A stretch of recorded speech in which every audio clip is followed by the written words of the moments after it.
Hey there, and welcome back to the Train of Thought, an educational monster train series where I wish you all a happy new year. Yeah, look at me, I remembered. Look, I know I forgot Christmas and everything. It's really weird for me because I record these about a week in advance, and so I didn't think a week before Christmas to record the Christmas Eve episode so that I would actually talk about Christmas. Anyway, you'll have to forgive me. But I did remember for New Year's because it is Christmas Eve for me tonight. Hooray, Christmas. And I don't really do anything too particularly crazy for Christmas, but I do have one tradition. But I did want to at least communicate some kind of measure of Happy New Year to you all, since that's when this video will be going live. I'm pretty sure on the day anyway. So, yeah, lots of cool things have happened. Hopefully, your New Year is great, whatever you do. Hopefully, it at least does not suck, because, yeah, 2020, 2021 have not been great in the grand scheme of the universe, so fair enough. But regardless, it's all about what you make of it, I suppose. Obviously, we can't change what exists in the world, but we can, I don't know, try to enjoy it anyway, so fair enough. I don't really have many traditions for New Year's or Christmas. We have one Christmas tradition that's actually kind of interesting. And it's really bizarre. Basically, we go to the grocery store and we get the cheapest, largest lasagna that you can afford and you can buy at the grocery store. And it's one of those frozen brick solid ones. It's not high quality, okay? Let me kind of put that in front of you. You're not going and getting this because it's a good quality lasagna. You're getting it because it's huge and it's one of the easiest things in the universe to make. And the reason we do this tradition is kind of funny because the we being my SO and I, because when I first hung out with her and visited in what was it?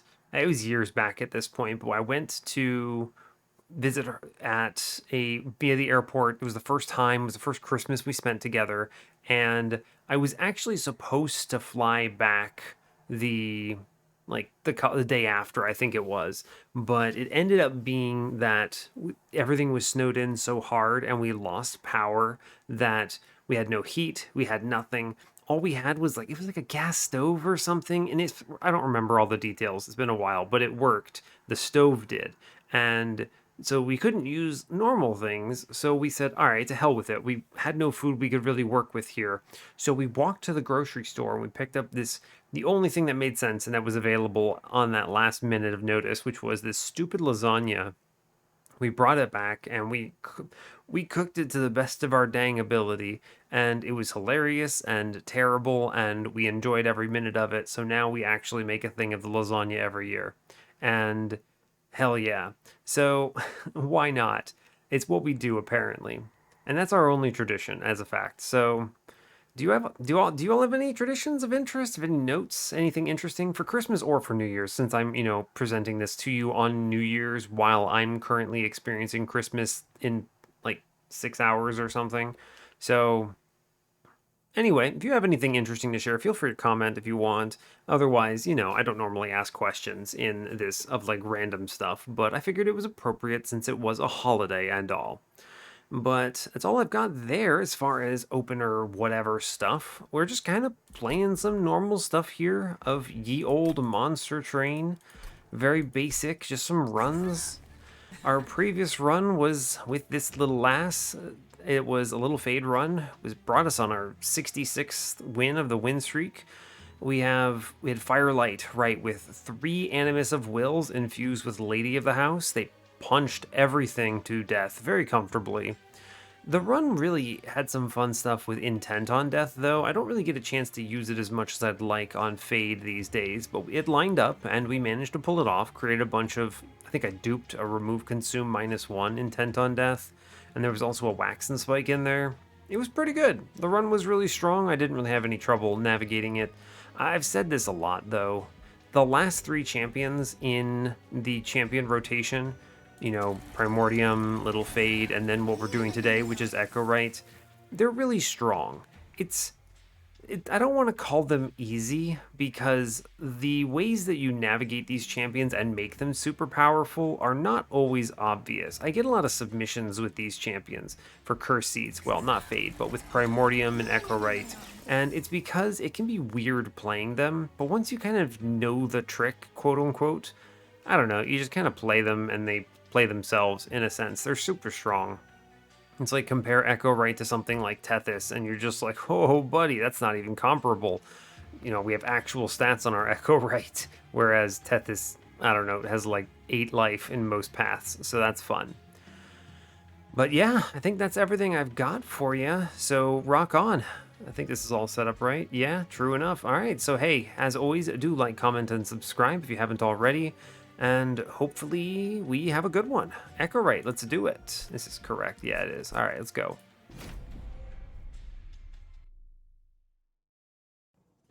Cool. All right, hope you're all doing well today. I'm having an okay one. I mean, it's like the first day off I've had in a good long while. My release is still not out yet, but it's okay.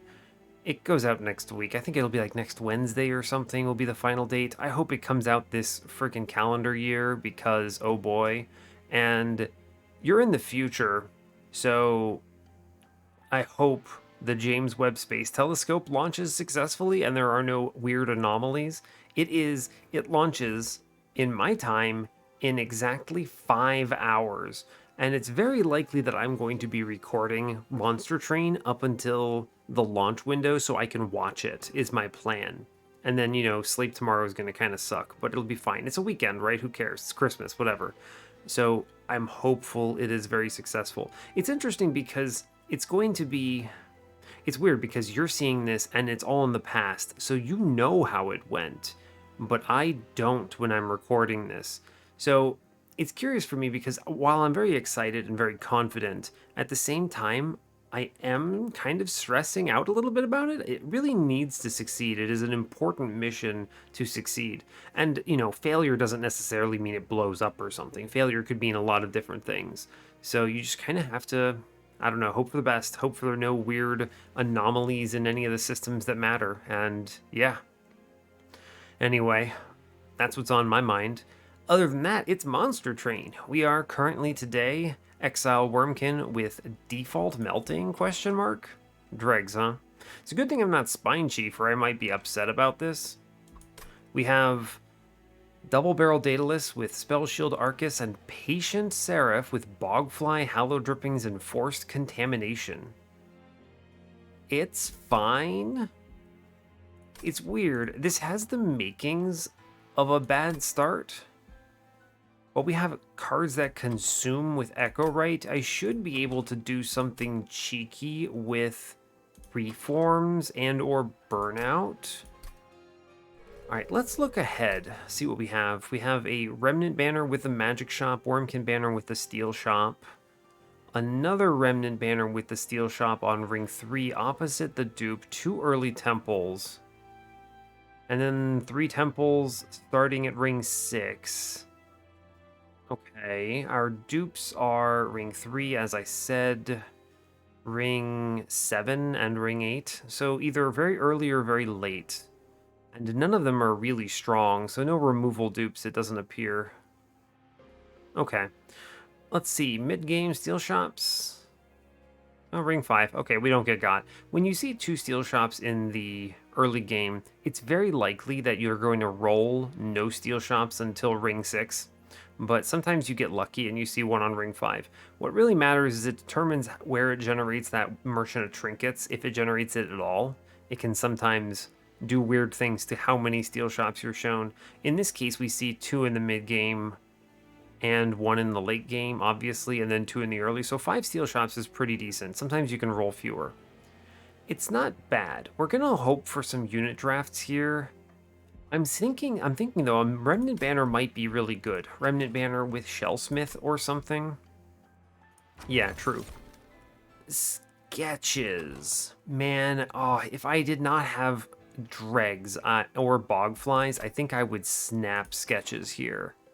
But I think taking it is throwing. There's no way I can remove 2, 7, 11 units. This basically means you have to hit Malika's Purge event, or you lose, pretty much. So we instead take the much less exciting relic, which is Hammered Chestplates. Oh, I'm so sad. I think Sketches is throwing here, though, for sure.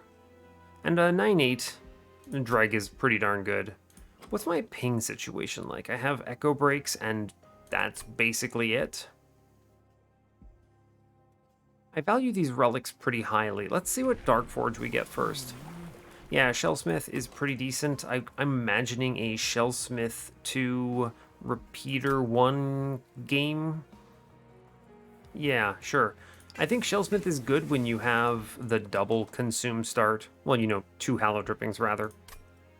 I can set up a pretty cool floor here with Dregs behind Echowright. That should be strong, but I think I need to go to this Remnant banner, right? I think it's going to be a Remnant game today. Maybe I see a unit draft. I think I don't take this Horde. It's interesting because I value this Horde very highly, but at the same time, I think... Oh, it's tough. I need to be able to take a unit draft if they show it to me, and I cannot answer a 15 shard armor trial right now. Yeah, there's no way I answer that. We actually lose to that, which means I wouldn't be able to take the trial, which means I would give up a unit. And I value a unit higher than a horde. Now, obviously, it could be money, right? It might not even be a combat that has a 9x2 in it. Or it might upgrade a priest, which all of these things change everything. But I tend to play to my loss conditions and make sure I don't get slapped by them. I think I should chill, is what I'm imagining here. Yeah, I'm thinking a universe where I take Merchant of Magic currently, and then I take the Merchant of Steel with the Remnant banner, assuming I see nothing here. This Horde could be a lot of good stuff, though. I'm talking, you know, Waxer Snuffer, anything that interacts like Bog Slime with a Consume Relic, Pyre. I should really click this. This is a really good... I'm gonna click it. Oh, geez, these are excellent. Karuska in Ring 1 with a Forced Contamination is huge. Meanwhile, Memorial Fund with Dregs is going to represent an astronomical amount of money. Or if I'm really scared, we click Precious Plating. I think it's gotta be Karuska. I can use this to generate me Ember and power me up. I have not even seen my commons yet, right? Do I want dollars or a really powerful relic? I mean, I think if I didn't have Forced Contamination, I might actually take Memorial Fund here, but with a single extract in my deck, this Karuska is excellent. All right, we'll move on from here. That was a good hit. All right, so it is not the armor trial, but it was close. It's Aggressive Amulet. I think we're fine to take this. I will trade here, and it's just going to be okay. That is a-okay with me. We play Bogfly middle with a Train Steward in front. I'm looking to put 3 Dregs up top with my friend. My friend being Echowright. I'm not going to do it now, though. Okay, now, I need to decide on a course of action here. Money? That's pretty aggro, taking dollars here instead of the ping. If I ping here, we do 14 into the front, and then 10, so 24.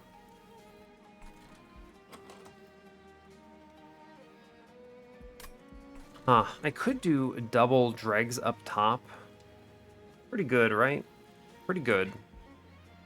And then put a Bogfly in front to tank. It's a good turn for that, and it puts these to good use. Otherwise, they just get sent downstairs. So I think I do Dreg, Bogfly upstairs, and I'm taking the money and then playing out a Train Steward. This is really aggro. very aggro. We do see Hallowed Drippings, which is excellent here. And I can do dreg, and kill the 13x2, which is huge. Cool, cool, all right. Great news. I ping the back up top. I would like very much to... I will ping the foot soldier down below. I wish to ping... There's no value in this force contamination right now. So I will ping up top. And then I will Hallow Drippings, which is good. It makes these back dregs very strong. And we miss the force contamination. Maybe I'll redraw it in time. That would be pretty nice. I do, actually.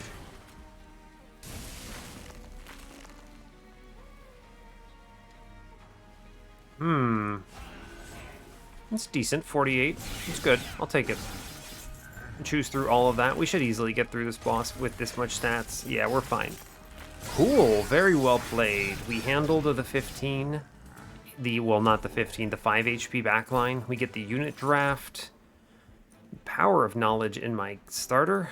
I need consume spells. And you may ask why. The answer is simply that I may not see repeater, right? Also, though, Proclamation with Karuska is pretty crazy. I should really click the extract card here, thanks to Karuska. Yeah, alright. It's not infused, but fine. Molded with a purple. I already have the Hallowed Drippings. I'm going to take the Molded here. That's really good. Big Sludge? Is this a Big Sludge gaming kind of day? What a weird choice.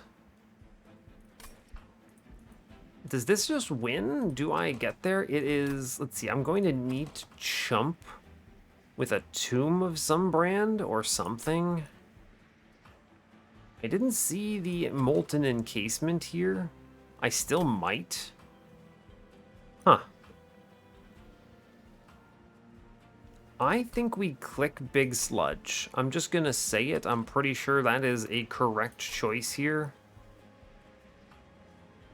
I think so. Yeah, we click Big Sludge. Okay. All right. There's a lot of good options there. I'm gonna go to the steel shop now that I saw a decent remnant unit. Let's see, show me anything decent. Multi-strike in the shop into Big Sludge is pretty excellent. Yes.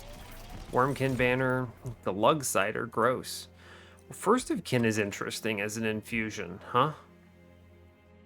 I don't think it's ever going to be self-infused. First of Kin's interesting because he etches, but his etch is going to be very low value compared to just getting a unit killed. So I think I just sell this unit, right? Yeah, pretty sure I do that. And then I take the Frenzy Stone here, which is exceptional. And I save my money. -2, no, an intrinsic? Don't think so. We're gonna chill here. I'm looking at if I can somehow pull off a fully upgraded Big Sludge in Ring 2 with, I don't know. I don't really know what infusion I'm looking for here. Let me look at the logbook real quick. All right, we are melting unit infusion. What do we have? I mean, if I see a draft, I don't know. That's kind of risky. He burns out and then he loses his rage is a little concerning. What else is there that's even good here? Get money. What else? What else? What else? Legion of Wax would be interesting. Wickless Tycoon, interesting. I really don't think it's the self-infused. We're going to struggle a lot with space. I need to get Shellsmith on the floor. Although, do I really? If they show me a Molten Encasement, really all I need is Big Sludge on the floor, plus Molten Encasement. Fair, fair. It's true. That is a true statement. Alright, let's look at Wurmkin real quick. What would I put in from here? Bog Chrysalis. It's actually better than you think. It's an immediate 2 deaths, which is kind of funny. Something with survivability if I do not see... Bog Deep Cocoon? Sure, if they show it to me. Something with survivability would be nice. But none of these are really good at survivability is the problem. Huh. Yeah, I don't know. Wickless Baron probably would be the best choice. Anyway, we took the multi-strike. If I see a money trial here, I might, and I hit the collector, I might be able to maybe see, like, I'm trying to think. Another multi-strike would be cool. 3 hits is good. It's true. We should chill. We're very strong right now. The Sludge is extremely good. I, in fact, just play him alone. This is a money trial that I can click. That's good. I'm thinking I do the Dreg Floor with Echowright somewhere else, and I just, I don't know, throw Sludge something up top, pretty much. Right, we just do Dreg up top, and Big Sludge chills up there. And we play Echowright middle, and then we ping out the Foot Soldier. True. Oh no! I missed the collector? What do you mean I missed the collector? Oh, come on. Dang. I can't play this proclamation. Right? Yeah, nothing I can do. Okay, well, that kind of sucks. I will play the Bogfly in front, I suppose. I may as well take the Hallow Drippings. No reason not to. And then just send 2 Train Stewards down below. It's a really bad turn, unfortunately. We kill up top, which is good. I would like the molded. I would like to put this Echo into a floor, though, is the thing. That is a big drag. Right? I play this drag, it attacks. If I play drag up top, I'm always putting in bad drag, and I think I do want to ping the back here, because then it kills the dreg and we go crazy here. Yeah, true. We put large dreg in play. True. And I should just put another dreg in play up front here on top floor. And Train Steward doesn't do anything. Okay, I mean, we should win this combat is where I'm thinking here, right? Just show me a ping. Huh. 3-5. I get this by putting a Bogfly in the back upstairs. Saves that hit, yeah. It's not ideal to take these swings into Echowright, but I think it's okay. We have a decent floor middle. Yeah, it's fine. I need to see a ping here. Good. Okay, we see a ping. Great news. Which does mean I can now do the contamination here. And I need to put a dreg in front up top. Definitely. And I should genuinely kill the backline. It doesn't really matter, actually. I technically maybe save it for next turn. I mean, I'm doing 84 by 2. Stop thinking so hard about this. We win. Cool. Yeah, I'm doing... I one-shot him from this point. He swings and hits, and it's cool. And he just gets absolutely obliterated here. That's a 368 hit. Thanks, Big Sludge. Cool. All right, we're good. We're doing great. Shelter, Hosting Kin, or Infused Revenge of the Damned? I mean, it is Carving Karuska, huge value. I'll take it. Yeah, I mean, sadly, no really good stuff.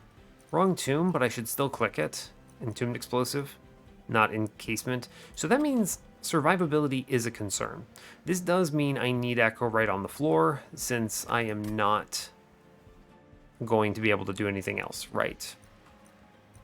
True. Purifying Cleanse is interesting.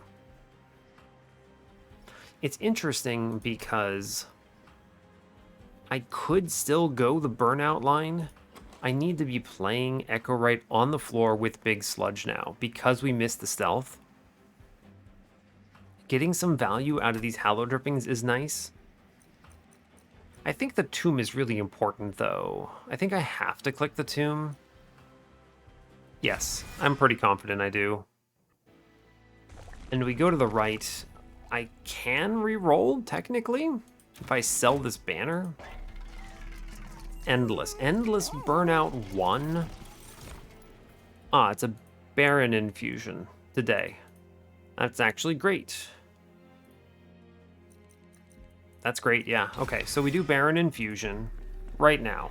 -2 intrinsic.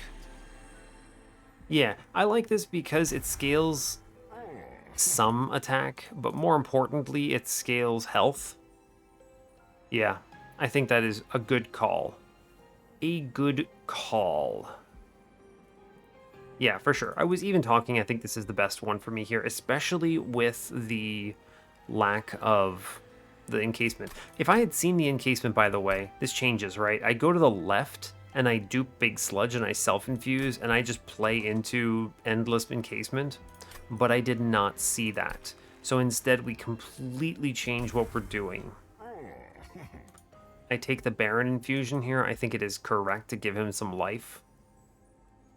Yep. Sure, good. I wish to... Honestly, I should bank this Endless Burnout 1 Entombed Explosive. If I see a Remnant Host, I can just put it in, and that's huge. Yeah, I need to take this. I need to take that, for sure. And here's the deal. If they show me Minor Refraction here, I don't care that I didn't overstack this man, right? I'm super cool with it. Obviously, you know, oh, you should put in the +10, but the reality is it's a game of playing around your outs. If I don't see Minor Refraction here, I don't know, I just take some, I look for more multi-strikes pretty much. If I do, then I just dupe him, and that is more multi-strikes. So, cool. What you got? X5 event? Do you ever X5 Hallow Drippings? That can't be right. I'm not playing into the burnout here. I think I X1 something, maybe the Tomb. This will be really powerful now and later. It's true. That is true. It's pretty darn good, in fact. Yeah. All right, I think I will X1 the Tomb. I think it is a good call. I can always self-infuse later if they show me Waxer Snuffer, and then we just make 3 of them and they kill everything, and that's fine. Alternatively, 2 of them is just better draw potential. And they're really strong early and mid-game. Yeah, I'm pretty confident in this here.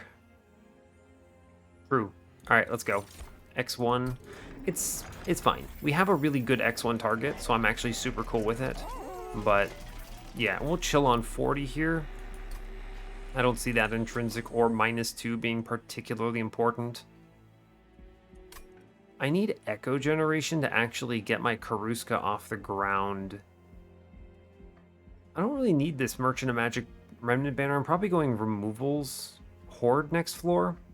All right, I'm very confident into Daedalus here. Yeah, we're good. Okay, so I do not think it is Echowright with him on this floor. On this combat, however. What if I play him bottom floor? That can't be right. He just gets overrun with this bomb. What if I play him mid floor? 11s.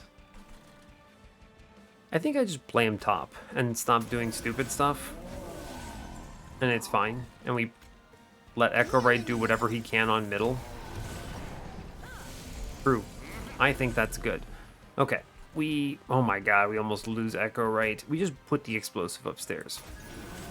He eats this whole double barrel explosive bomb, and then we do 114 into Daedalus, which is ridiculous. I should infuse middle here with the Bogfly in front. And then we take the Hallow Drippings just for the armor. True. Should be good. Top floor we'll clean up, right? We just need to make sure everything's dying on top floor, which is great. And it super is. I would like to keep this man alive if I could. Fair enough. I mean, we lose double dregs here, but we managed to keep our dude alive, which is pretty good. It's true. It ain't pretty, but it's fine. Can we ping? Great news. We do Entombed Explosive upstairs, which kills everything. I would like to ping out Conduit here. And... would I force contamination middle and kill a unit? I think that's reasonable. And then I will charge bottom. It's okay. That's okay. The Baron is also providing a lot of value here. My man is up to 46 life, which is pretty good. We can do Entombed Explosive up top. I can do Revenge the Damned onto the bomb, which is awesome. And then I play the other Entombed Explosive up top. And Train Steward saves Echowright. Sure. Echowright doesn't really matter, but he's at least chunking out a few things here. At this point, the top floor absolutely cleans house. We'll do drag middle, send the Train Steward bottom. It's easy. The bombs will destroy everything. Sure. I, in fact, would like to just keep playing them top for the burnout. We're okay. It's fine. I do think I need space right away, though. I need to be able to get a Tomb plus our friend on the floor together. Yeah, we one-shot him. We're doing 260 by 2. That's pretty decent, as it were. Cool. All right, good job. Wurmkin Etchings is... oh, Devourer of Death, actually. Devourer of Death, actually. It lets me do backline kills with the Tomb. Yeah, oh yeah. We're leaning into Sludge here. Great job. This is the second Glugsider on this run. I need you to understand that. I'm not clicking you, bud. You're terrible. I even have Karuska. You're terrible. If I had Soul Siphon with Intrinsic, you'd still be terrible. God, what a terrible unit. Look at this guy. He looks so cool, but he's so bad. It makes me so sad. All right, I think we skip these. We have our line. Big Sludge is cruising. I'm going to value... it's always space, by the way. I need to get Echowright on the floor. Stat. I'm going to value Caverns very highly in this run for a few reasons. Minor Refraction is game-winning. And additionally, Railhammer is game-winning. It lets me get a second Tomb on the floor without trading another boss relic, which is big. And... melee weakness is disgusting, although I think I would actually just put in the Sapstone into an Entombed Explosive instead. So really, there are so many high roll events here. We see a good lineup. Steel Shop, Vortex, Caverns on ring 5, that is. Yeah, that's ring 6, actually, yeah. This path with the Caverns sucks on ring 5, actually. I'd rather go to the Steel Shop, see the removals, clear out some of these bad units. Yeah, true. Do I need anything from a Merchant of Steel here? I mean, a Merchant of Magic? Not really. No, not really. Cool. Yeah, that's fine. I would still take things like Engulfed in Smoke on this run for Patient to clean that up a little bit, but we haven't seen it yet. Encased Ember is, well, I have Endless Tombs. So that's Ember. Great job. Go team. Removals are Train Stewards. They're really difficult to play, and they're not purple, so they're very bad. We look at the banner momentarily, fantasize about Kinho's Carapace with a Self-Infusion, then kick it out, and then we move on. I will Dark Forge. No repeater yet. It is the one I want, so I will hold out. We'll go Shellsmith 2. Horde? I mean, what more could they show me? Double Extinguishes or something? First Hell Pact, Rationing Scales. What? I mean, I skipped the Wax and Spike. What is this, like, Wurmkin Spike? It's just cleansing water, right? It's fine. Sure, dude. It's never Rationing Scales. I know I'm going to 55 here, but Mark of Invasion, great news. We love to play that with Big Sludge here. Yeah, I mean, this turn 1 already wins. You have Entombed Explosive, Sludge, Echowright here. Pretty good, huh? That is pretty decent. We're gonna Entombed Explosive up top, which does a ton of work. I will pop the back unit here, which is great. I take, like, I don't know, a chunk or something. It's fine. You just force contamination. The dude in the back there, the Clip Defender, and he gets one shot by the Pyre. I think it's like, I don't know, like 17 or something. Whatever. It's fine. It was like 25. I guess it was a big number. It's true. I guess it was a big number. Meh. Take 15 into March Lord here. It's okay. Or our buddy, anyway. Let's see. Entombed Explosive. I self-ping this thing. Nah, it's fine. I actually didn't even play the Hallow Drippings here, but it's okay. We'll take the Infusion into Dregfriend. A Dregfriend downstairs. And I will just chill, I'm pretty sure. Yeah, fair enough. Yeah, I mean, our man is killing everything here. It's okay. Great job. Go team. I did take 25 for the trial, which is almost certainly not worth it, but it's okay. I think it's fine. You can play one of these downstairs just to do a bunch of damage. We'll take the Proclamation, play one upstairs, play some dregs mid-floor. Cool. We're gonna win this. Did I need to take 25 for the money? Probably not, but I do see like this is gonna provide value, so I'm not super worried about it. Yeah, our dude is 90 life from this situation and one-shots. Pretty good. Yeah, 25. That was a pretty big setup. I maybe should have thought a little bit more about it. Unearthed Remains is pretty decent. Broken Memories brings back a card. Wurmkin Spike would have been the payout for that stupid Hell's Finest, Hell Pact, rather. It's okay. I think I'll just take Unearthed Remains. It's a good consume spell. It adds echoes to the floor that I can take advantage of, and it's purple. Broken Memories, I mean, you'd be bringing back Hallow Drippings. I think it's fine. I did trade pretty heavily there. I'm going to click Mortal Entrapment, by the way. Yeah, it's purple, and I want to play that into a lot of dudes. I'm going to go right here for the Merchant of Steel. See something, maybe? Some removals. Tempered Talisman. I mean, pings are pretty okay, actually. Mortal Entrapment benefits, it gets 15 damage, I suppose. Makes Revenge the Damned 8x2. Or we just take Boon of the Blacksmith for anything that sneaks by. I think it is just Boon of the Blacksmith. That's going to be more valuable. We'll take a look in here quick. Is it ever multi-strike quick on this dude? I don't think so. It could be. When he gets going, he really does get going. Get rid of the other train stewards here. I don't think it's quick, genuinely, because again, you run into this problem with harvest units. You want the enemies and the units on the floor to die first. So what I really would like is I would like them to attack my eventual Entombed Explosive infused with Devourer of Death to kill enemies on their floor, and then he swings. So I'm going to re-roll this. Oh yeah, multi-strike too. Okay, just show me the goods, I suppose. That's it right there, actually. We're fine with that. Take a removal into what? Huh. Bogfly?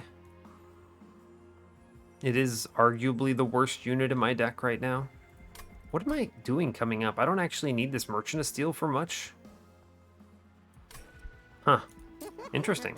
Maybe they'll show me Pyrestone housing somewhere. I don't really know where. Artifact Trial I can take, maybe. I think I should power up here. I think removing the Bogfly is correct. Yes, I'll go with that.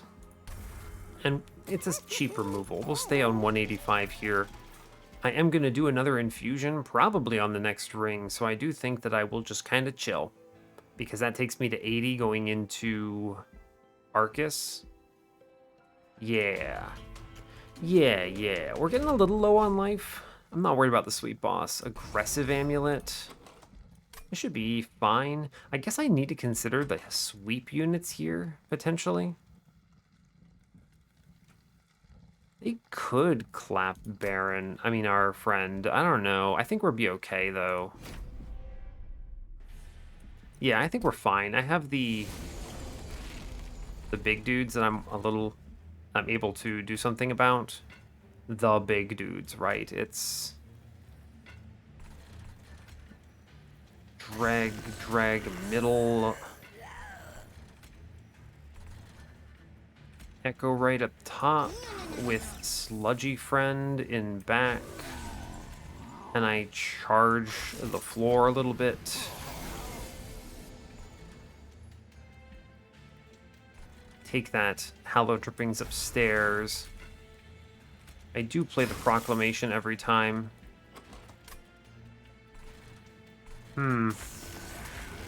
Fed him a bunch of armor, sadly. Not good.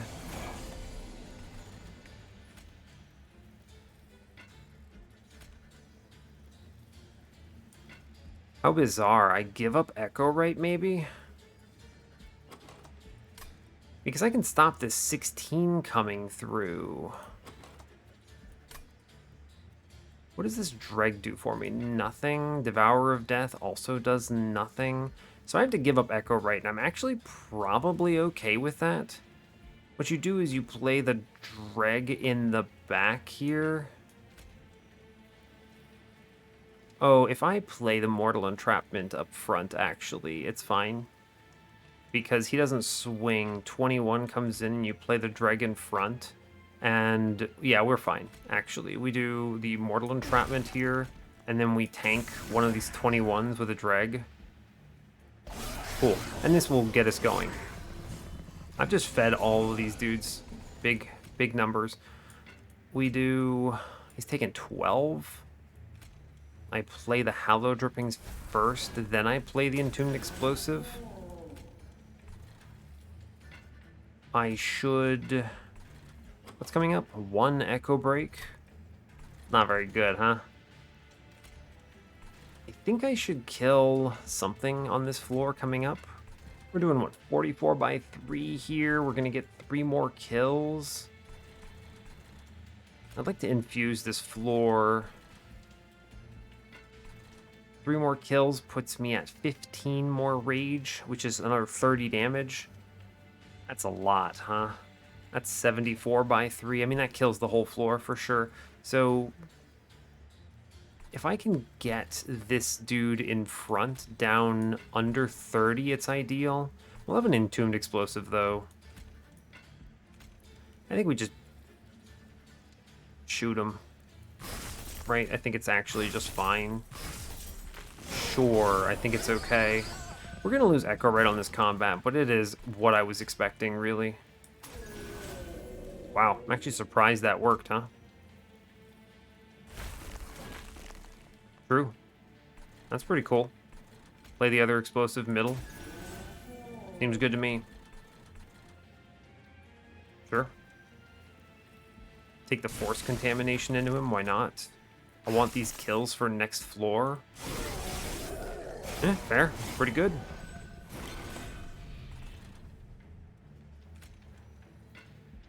Let's see. What's the best way of saving Echowright? Can I even do it? I mean, he lives at 1, which... Is that even what you want? Great question. We kill the floor, though. I mean, Sludge is going to win this combat. I'm not really concerned about it. Right? What if I just killed Echowright here? You think I'm kidding. I actually think it's correct. He has 1 HP. Yeah. Alright, we just kill Echowright and turn him into a machine. And then we definitely play the double tombs middle. Just represents a lot of damage here. Sure, why not? Fine. We're good. We're doing great. And then you reform, I don't know, Devourer of Death and stick it right here. It does something. Yeah, it seems good. It's a lot of damage in 1 turn. Yeah, okay, he dies. For sure he dies. Alright, we took nothing, got the trial. Seems good. Echoes of the Past. I think our damage scaling is going to be fine. Plus my echoes are already a little hard to come by. Power of Knowledge is not a terrible big blast ping, but I think I'd rather lean into Revenge here and just remove... Yeah, true. Remnant Host. Whew. Really difficult decision-making time. What if my last 50 shards are just infusing stuff into my 2 tombs? What if one of them gets Remnant Host and one of them gets Devourer of Death? Oh, that's a really good use of my shards. You have to click Remnant Host here. It is unbelievably strong. I would like to, at some point, get some -1s in on my Mortal Entrapment. Eventually, I'm going to have so many cards dying that I don't care about Ember, right? I get like 13 Ember a turn from my tombs, but... Would I even take another Endless if they showed it to me? No, I would not. No, I wouldn't. That's easy. That's an easy question to answer. I'm going to go right because there are so many high rolls, and this is a good removal, and it's fine. Yeah. Alright. What's in the Steel Shop? Multi-Strike 3. The 3rd one. This run is blessed. Good lord. Let's look in the caverns. Give me a tiny stone, you coward. I mean, I'll offer wealth. Lost luggage. Sure. Good. In fact. Great, in fact. Collect that. For 50 gold? Well worth it. I had to think about it briefly, right? I mean, the problem is I don't have my Ember on turn 1, and my tombs are a little difficult to get killed on turn 1. But I can do some cheeky things with extract cards. I'm seriously considering Space Base, by the way. Like, you think I'm not. Just Big Sludge plus Echowright plus 2 tombs is astronomically strong. Alternatively, with the Remnant Host hit, do you even need Echowright? It's a great question. I don't know. I mean, I think that would still require... What? I think that still requires either Stealth hit or Double Extinguish to win. It's true. I am doing an infusion here. I think it is Devourer of Death, though. There's a strong argument for duping Devourer of Death infused Entombed Explosive here. Very strong argument for it. In fact, what if... Huh. Do you ever do Devourer of Death into Remnant Host? Only if they show you an Endless, right? I mean, it has to be only if they show you an Endless. Okay, well, let's re-roll and look. It's quick. Alright, so I'm not seeing it. My removals are things that annoy me and or are bad. So Bogfly goes away here. And I think it's just a dreg. It just kind of gets in the way. Yeah. Sure. Goodbye, buddy. Deck is starting to get thin. I like it. It is an infusion, though. I think without another Endless in the Remnant Host right now, I don't consider this. What is stronger, by the way? for the next combat. I mean, it has to be Remnant Host Entombed Explosive, not the backline clearer, because I can just ping those, right? Yeah, so we take the Remnant Host one first, I'm pretty confident. This also helps a lot with survivability. Main problem is if it burns out, it's not good, right? Because it leaves space on the floor. How much does that leave me with? It's 2 dudes in front of Big Sludge. It's not ideal. It's not ideal if it doesn't get killed. That won't be a problem later. There's a strong argument, by the way, for going to 105 shards specifically. So that, I mean, it's actually kind of sucks, right? 11 HP, right? We're getting a little hurt by the Burnout 1 right now. Devour. Why does Devourer of Death have 10 life? He has 1 less life than an Entombed Explosive with the Burnout 1 relic? That's so bizarre. Huh. I don't know why. Why is this guy not a tomb again? Is it because we're scared of... What? What are we scared of? You don't want him to have Burnout 1, maybe because of the... What is it? What is that? Spout? The... What is that relic called? The something spout? The faucet? Where are you? I know what you look like. The melting spout. I guess I expected it to be called something cooler, but for sure it's not. I mean, Remnant Host is nuts, right?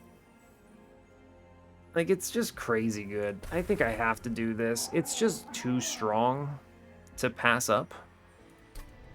We'll think about the how do I get this thing killed later. I should buy a removal.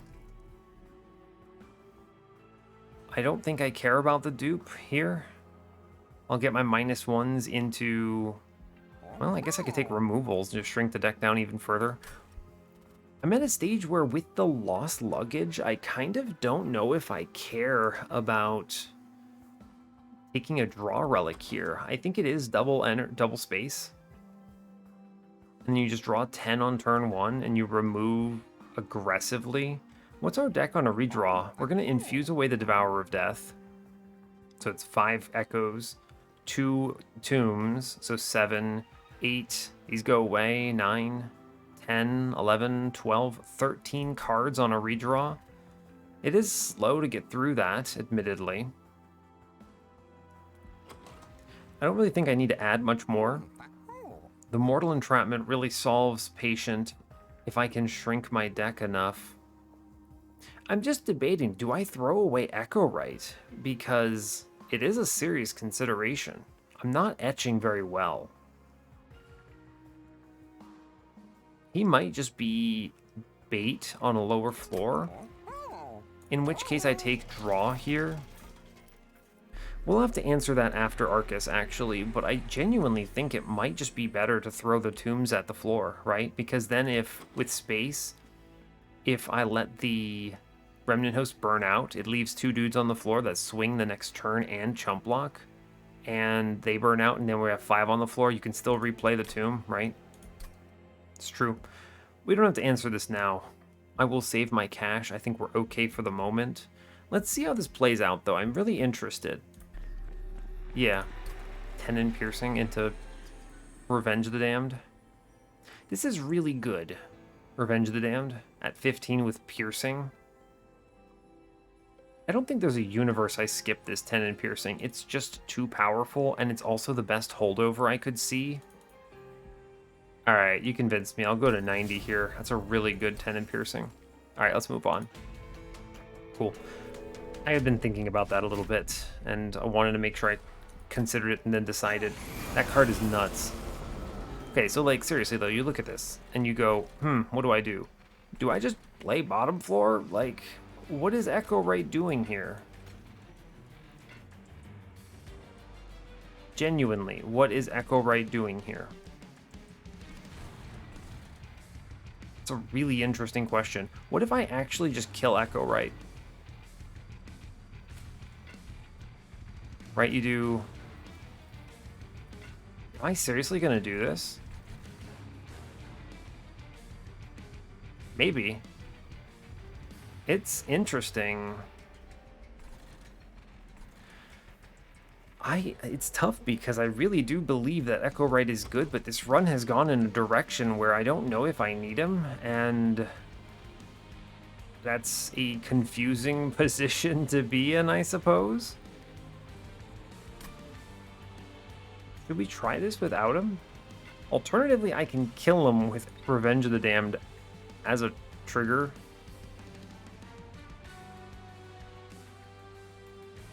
What I think is better, though, is you do the Remnant Host upstairs. I need the Ember, though, is the problem. The only way this works is if I use a 0-cost unit for the death. True. And I don't want to steal kills from Sludge, so really I don't want to play any other floor. Huh.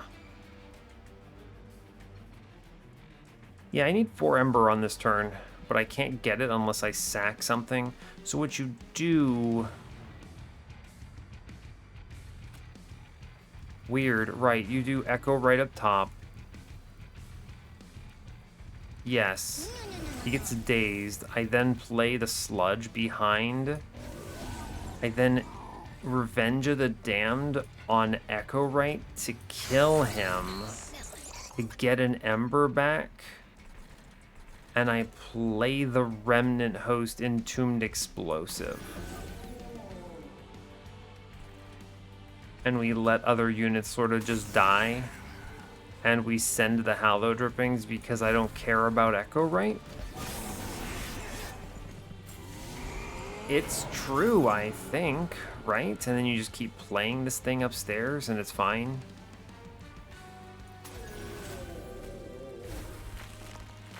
And then actually I self-kill this dude because my pings are so good. True. Alright, fair enough. I get 4 triggers of Harvest there.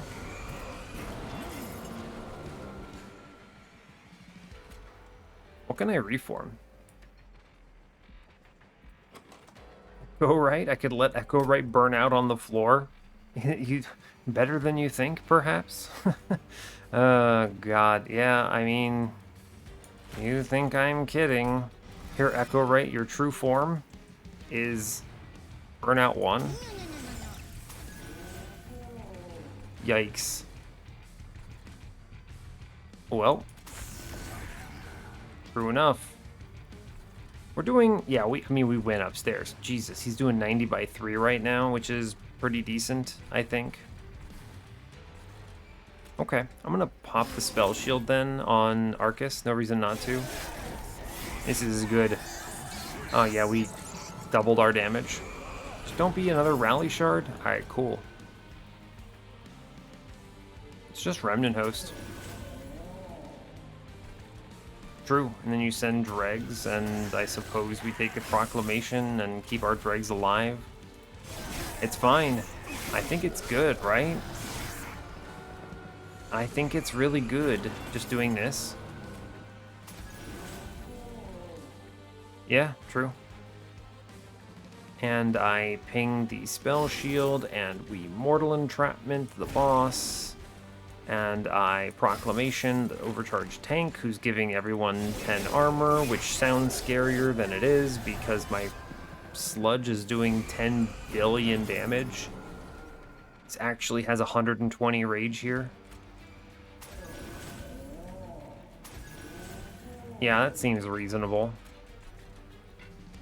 This is an incant shard, as it were. I'm just gonna put Force Contamination onto him so he instantly dies to the first Sludge attack. Yeah, fair. It's a Rally Shard, oh no. I have to take the hit. We have to take the 29 damage, unfortunately. Shame, although I do get to punch this number through. Does this just do like 2,000 to him? What is this damage? Ah, alright, well, I changed my mind. I no longer fear Arcus. We're doing 1,600 damage to him here. Jesus.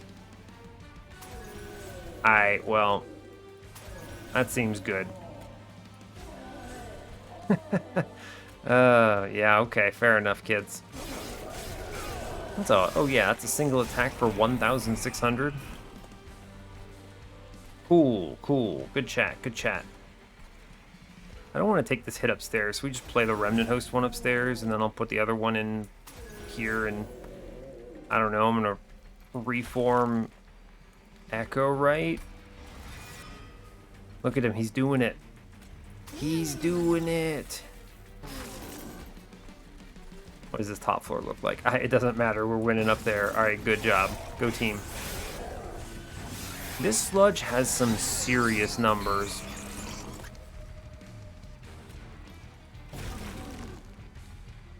True. Look, I know. They're burning out. Oh no, I don't really care if I'm using up the days. Truly, it does not matter. Let's see what the big number is we get. Bonk. That's 1,800. It's a reasonable hit, I think. That's fine. It's fine, yeah. Perfect Insanity is not terrible. Neither is an Eternal Kinstone. It's a purple Perfect Insanity in a world where I'm not playing anything other than purple cards because I remove everything else. Sadly, my tombs are not purple, but this is fine. I could freeze this and just kill something. Yeah, alright. Perfect Insanity is actually decent here. And honestly, I don't think I need Echowright. We just looked at that. I just need to make sure I can hit my cards. Right? It's just draw.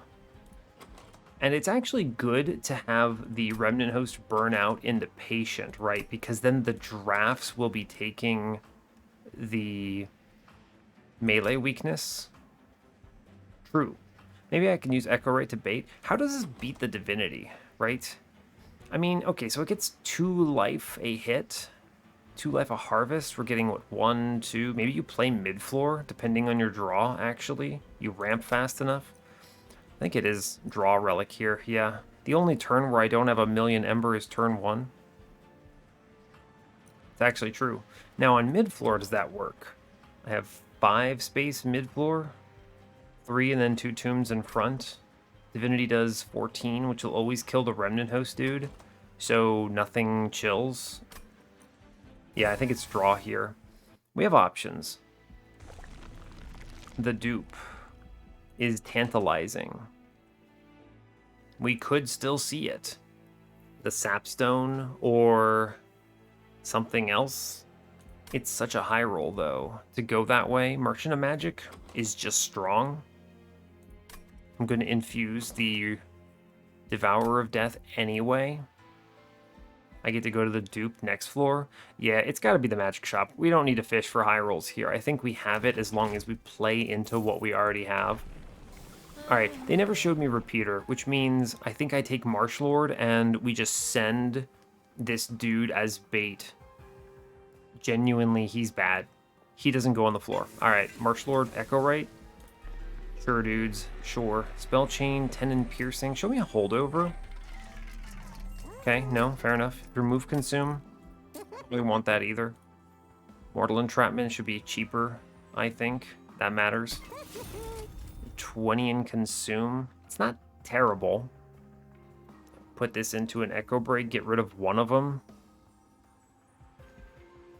Right, because think about it. You're just going to be redrawing other stuff. I will consume 1 Echo Break. I believe that's good.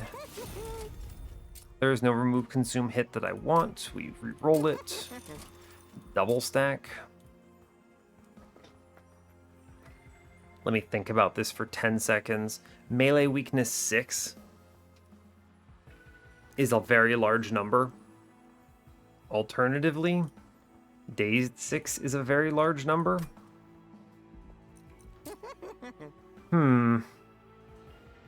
I think Perfect Insanity needs to be 0 so I can play it at the end of a turn. If I see Frozen, I'm freezing Perfect Insanity.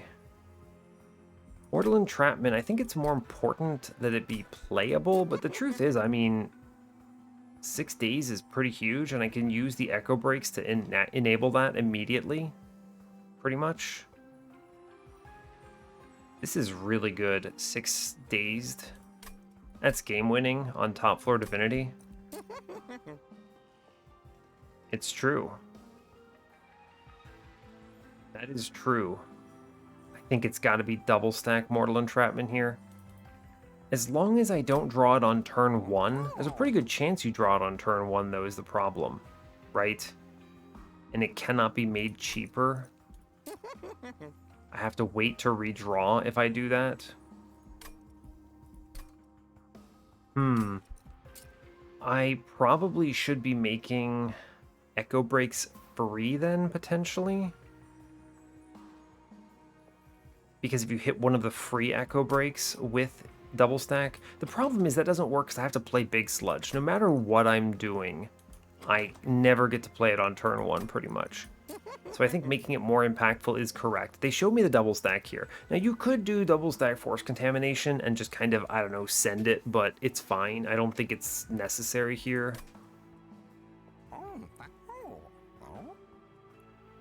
Right. Let me vaguely look ahead and think about this. Do I need the Devourer of Death infusion right now? Is the question I need to be answering for myself. And I think the answer is yes. You may wonder why I think that. There are enough combats in this coming room that have anywhere from 3 to 5 units on a floor.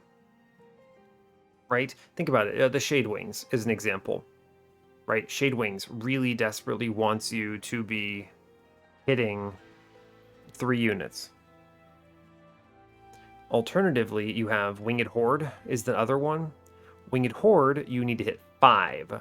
And we currently don't do that very well. I could, if I see a bunch of elites on that floor, I could just play the Devourer of Death infused one a couple times on another floor. True. Now, it's also worth noting, by the way, if I somehow line up Revenge of the Damned on turn 1 with a Tomb, I have the Ember I need to do anything. Because the Tomb pops out the 5 Ember from Encased Ember here. I think it is the double stack into Mortal Entrapment. I think this is the correct choice given my upcoming combats. Especially Patient with the melee weakness. Force Contamination is very strong, don't get me wrong, but what am I hitting with this that I'm not already one-shotting? By the time I see a mini-boss, I think I'm going to be cracking like 180 damage, which means I'm punching this dude for 540, and a single Force Contamination makes it a one-shot. So I think we do Mortal Entrapment here for the double stack. Yeah, I'm going to go with that. The -1 goes in something. Every time. I need to be able to play something. Perfect Insanity on turn 1 is potentially an option. I think I make it 0 just so that it's more likely I actually can play it. Right? You draw enough cards, you can actually play everything. It doesn't matter, actually. So the question is, I have 13 Ember. What do I want to play on turn 1 with 13 Ember? A 0-cost Echo Break, almost certainly. Right? Yeah, actually. Cool. Do I 20 and consume another one? I don't think so. This does keep our dude on mid-floor alive a little longer, potentially. Unless I throw him away entirely.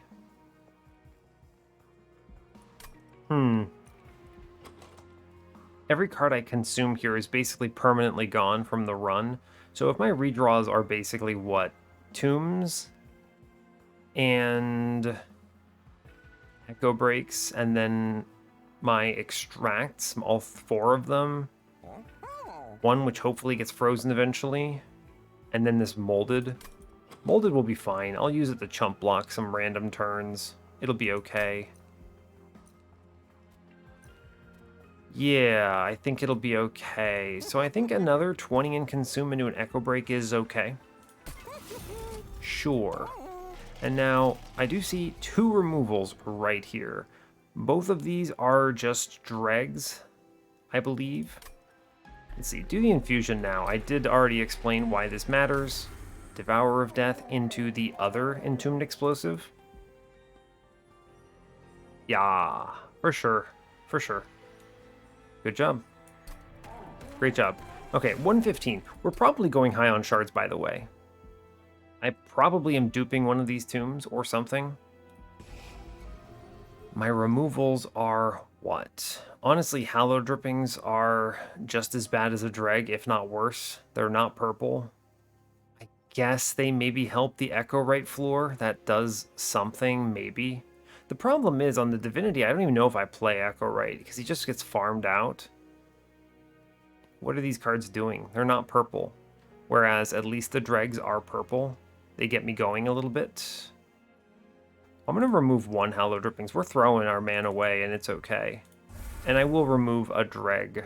Maybe? I don't know. The Dregs are okay, actually. I kick both Hallow Drippings then. Our run is nowhere in this direction anymore. Alright, we're down to 22 cards. I feel good about that. Save 200 with the money and maybe the trial, depending on what I roll. I maybe can re-roll this Trinket Shop, and if they show me double extinguish, the game is over, for sure. These two tombs just go bananas, and then I dupe the tomb again, and we have three things just murder God and all waves. And it's fine. So, alright, yeah, okay.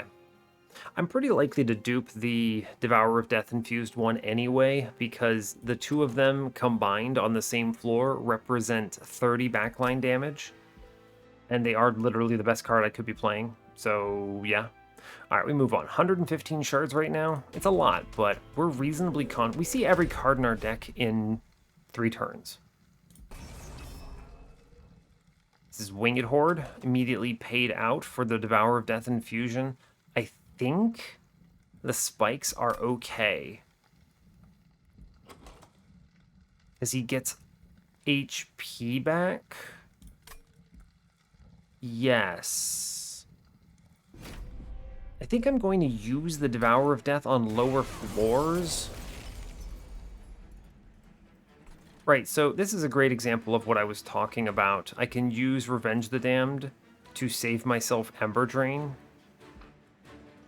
We do the Dreg up top, then the Sludge, then I blast this dude. Good, which is important because it speeds me up. Let's see, we do drag downstairs now to charge the floor, which lets me kill the front dude. And I will be pinging out here because I'm going to be self-powering a lot of my other cards. I don't think I play Echowright. Do I? Maybe. I mean, the problem is I think there are Dark Wings on this combat, but I think we do play them. We kill that front dude and it's okay. Yeah, like this Dark Wings is a concern, right? Like he just farms a ton, but it's okay. We do Devourer of Death middle because it gives me the Collector.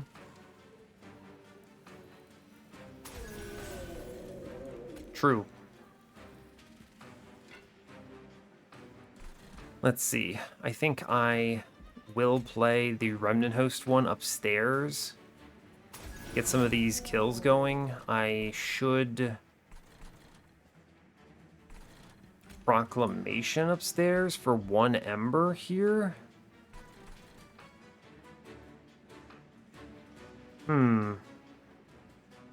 We get run down here, but I think with 8 armor, we save Echowright, which at least reduces the Darkwing's damage here.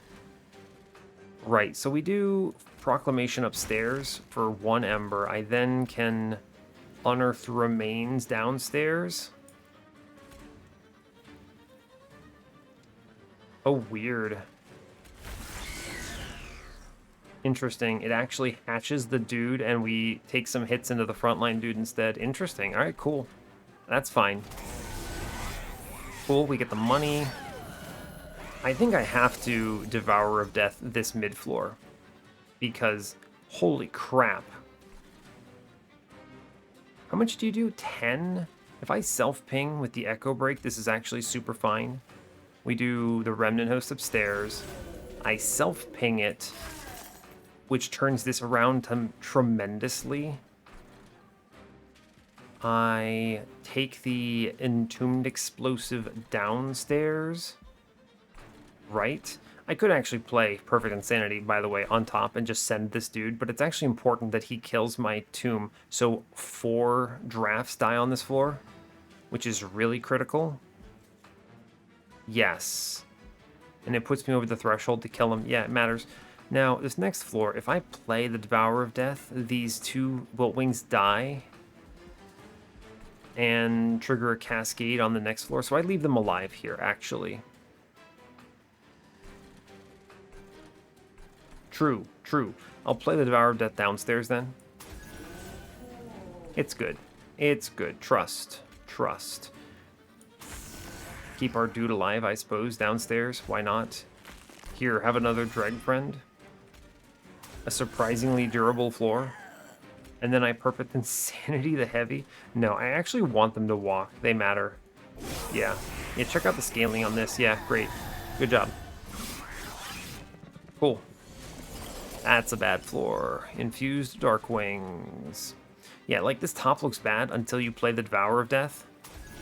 And it cleans everything. And then 10 comes forward. Or 12 does, rather. So you just put the Entombed Explosive in. And you're golden. The Remnant Host man. He dies too. And this floor now becomes incredibly powerful. This is a floor where I will Perfect Insanity the Darkwings every time. Sweet. Look at that Perfect Insanity paying out. Let's charge a floor then. I would like the Gilded Wing to actually attack me next turn, so we will not Mortal Entrapment it. Okay. We'll charge downstairs, I suppose. I could daze this thing. Oh, I guess I could kill it, which... Nah, we're fine. Look at how strong Sludge is going to become after this floor, huh? This is incredible scaling. Yeah, we're feeling good about this. We lose our dude on bottom, and honestly, he did great.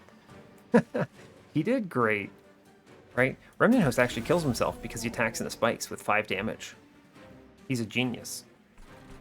And then I may as well play the other man anyway for scaling purposes. He burns out. It's great. It's good news. We charge bottom floor because you never know when you get to Perfect Insanity, the boss. We may as well take some hits into the front dude, I suppose. No reason not to. Just power it up. Yeah, we annihilate, right? True enough. True enough. Get this Dreg killed somewhere. 18, why not? Sure. Charge up a floor. Good. Alright, we're winning this combat. I'm just using... The meticulousness I'm using to play here is more for myself than for anything else. It's entirely because I want to make sure I understand how strong we are into these backlines and things. Like, we're dealing with Lightwings really well. I think we handle Wiltwings really well. I think we do want to dupe the Extinguish deal 15 unless I see Double Extinguish. If I see Double Extinguish, we take the Remnant Host one and go mad with power. I don't care about any of this. We'll just Extinguish, kill everything. Yeah, it's fine. It's true. Top floor is perfect. Don't mess with it. Yeah, fair enough. Yeah, because look at how this cascades. They all burn out. It's wonderful. Like, top floor, I'm pretty sure it looks like he dies. Yeah, he gets one shot here if I don't play anything. But one Devourer of Death, and we take 0 now. And Remnant Host, I think, finishes it because he burns out. True. Yeah, true. I leave these Wiltwings in because they scale me. Shame I can't scale middle floors, echoes at all, but it's fine. Yeah, we're really powerful here. Cool. I mean, we clear waves. Like, this wins, right?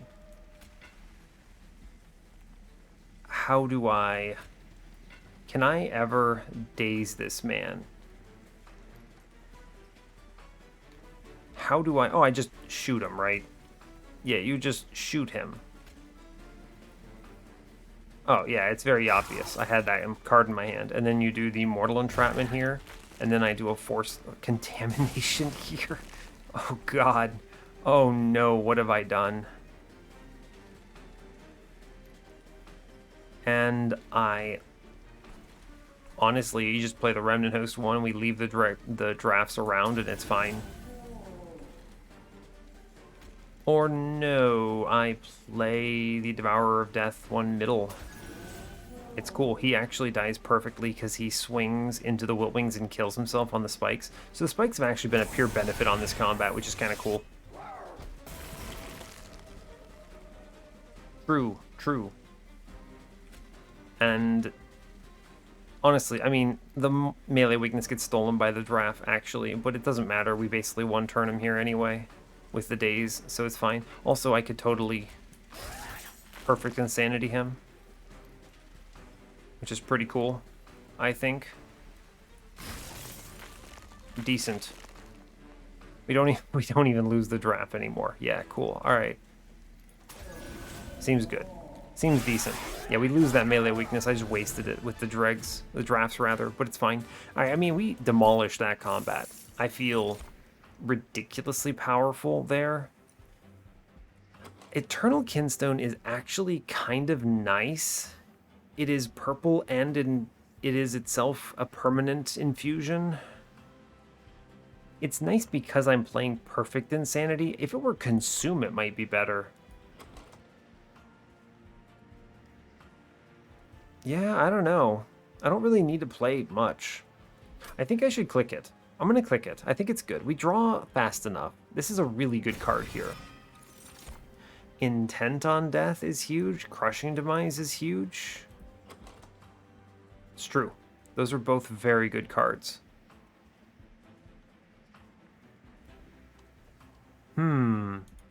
How interesting. Intent on Death goes away and is purple. I have 2 extinguish triggers that matter. You just pop out some dudes. Cool. Or you do a backline hit. It's actually not that good, right? Like, this is okay. But Crushing Demise just kills something. The problem is Crushing Demise steals kills from Sludge, right? I just want almost everything walking on him. Am I really going to skip Crushing Demise here? Probably, actually. Yeah, actually I skipped these. Is Intent on Death better than a skip? I don't think so. Genuinely, we're going to skip this. Yeah, okay, I think we have it and I don't want to mess with it. And we go left for the dupe every time here. Maybe I see a holdover and this looks really silly. Show me double extinguish.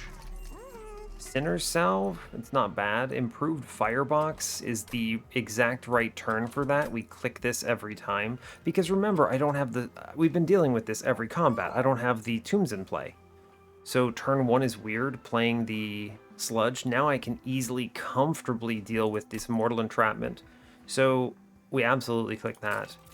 I don't need Sinner's Salve or Fade's First Blade here. We'll re-roll it. Drop Cage?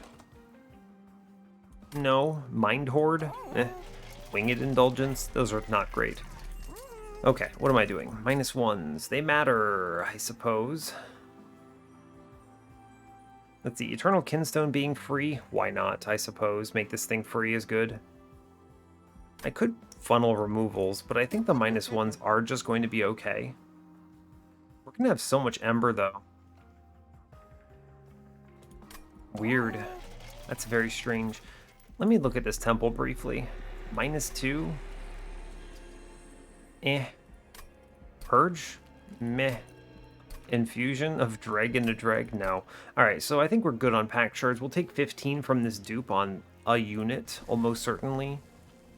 And it will definitely just be Devourer of Death because I did not hit the...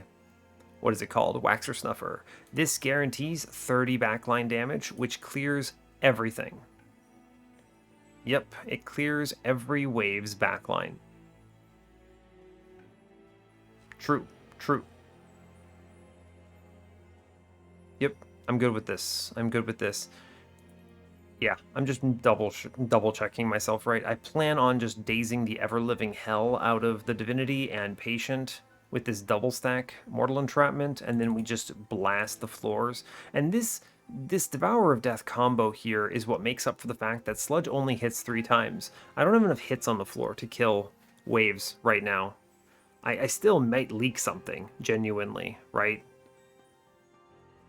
Like, it probably will happen that there are waves with 4 units on them that are heavies, and that, I mean, that's where Perfect Insanity comes into play. Or maybe I Mortal Entrapment one of those, or kill it with Proclamation, or I Revenge the Damned something here.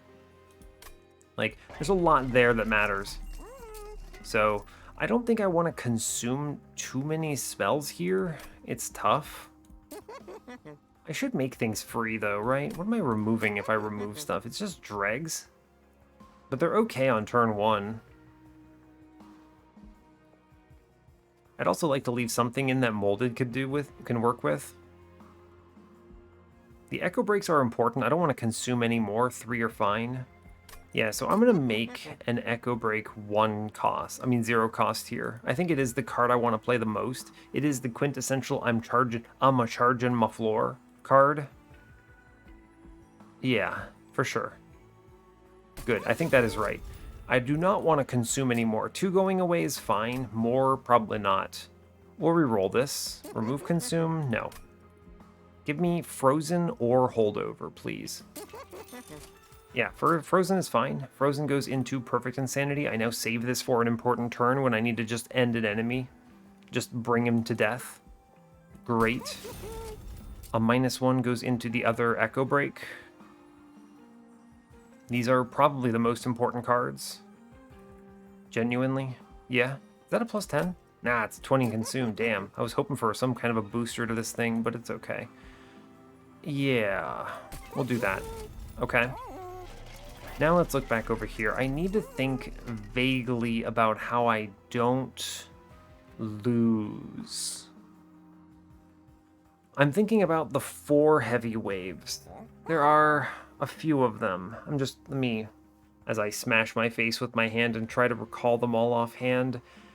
The scariest one, now the multi-strike wave is a Wilt Wings and a Conduit in the back. True. So that wave's fine. The 4 heavy wave is... Right.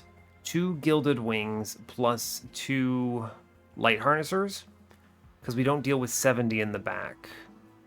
I could make that work by putting the Draft in the back, and then the Remnant Host Infusion in the back, and that will do an additional 60 on top of the 30. Okay, so we can clear that one. I also have pings available for it. The 4 heavy wave of particular concern is... Is there another one? That was the only one I was really thinking of offhand. No, that might be it. There is another one. I can't remember it offhand. Winged Indulgence is good, probably. What do I value more? 2 removals or this thing? I don't think I'm going to really be able to kill... Like, we're at 115. I mean, I think it is Winged Indulgence, actually. I'd like to kind of not lose my Sludge too fast here. This probably is the most important thing I could play, right? I'm pretty sure. Yeah.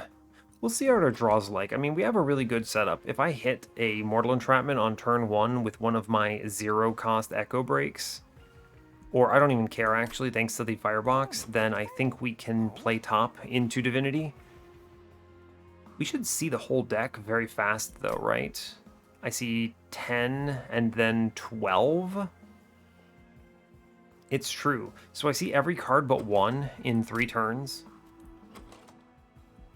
It's true. Oh, I haven't even duped yet. Right, we should do that. It's always Devourer of Death. Yes, because the 30. I was just talking about this. Make sure this is the right one. This is Extinguish. Deal 15 damage to enemy units. Yes, it is duped. Good. Okay.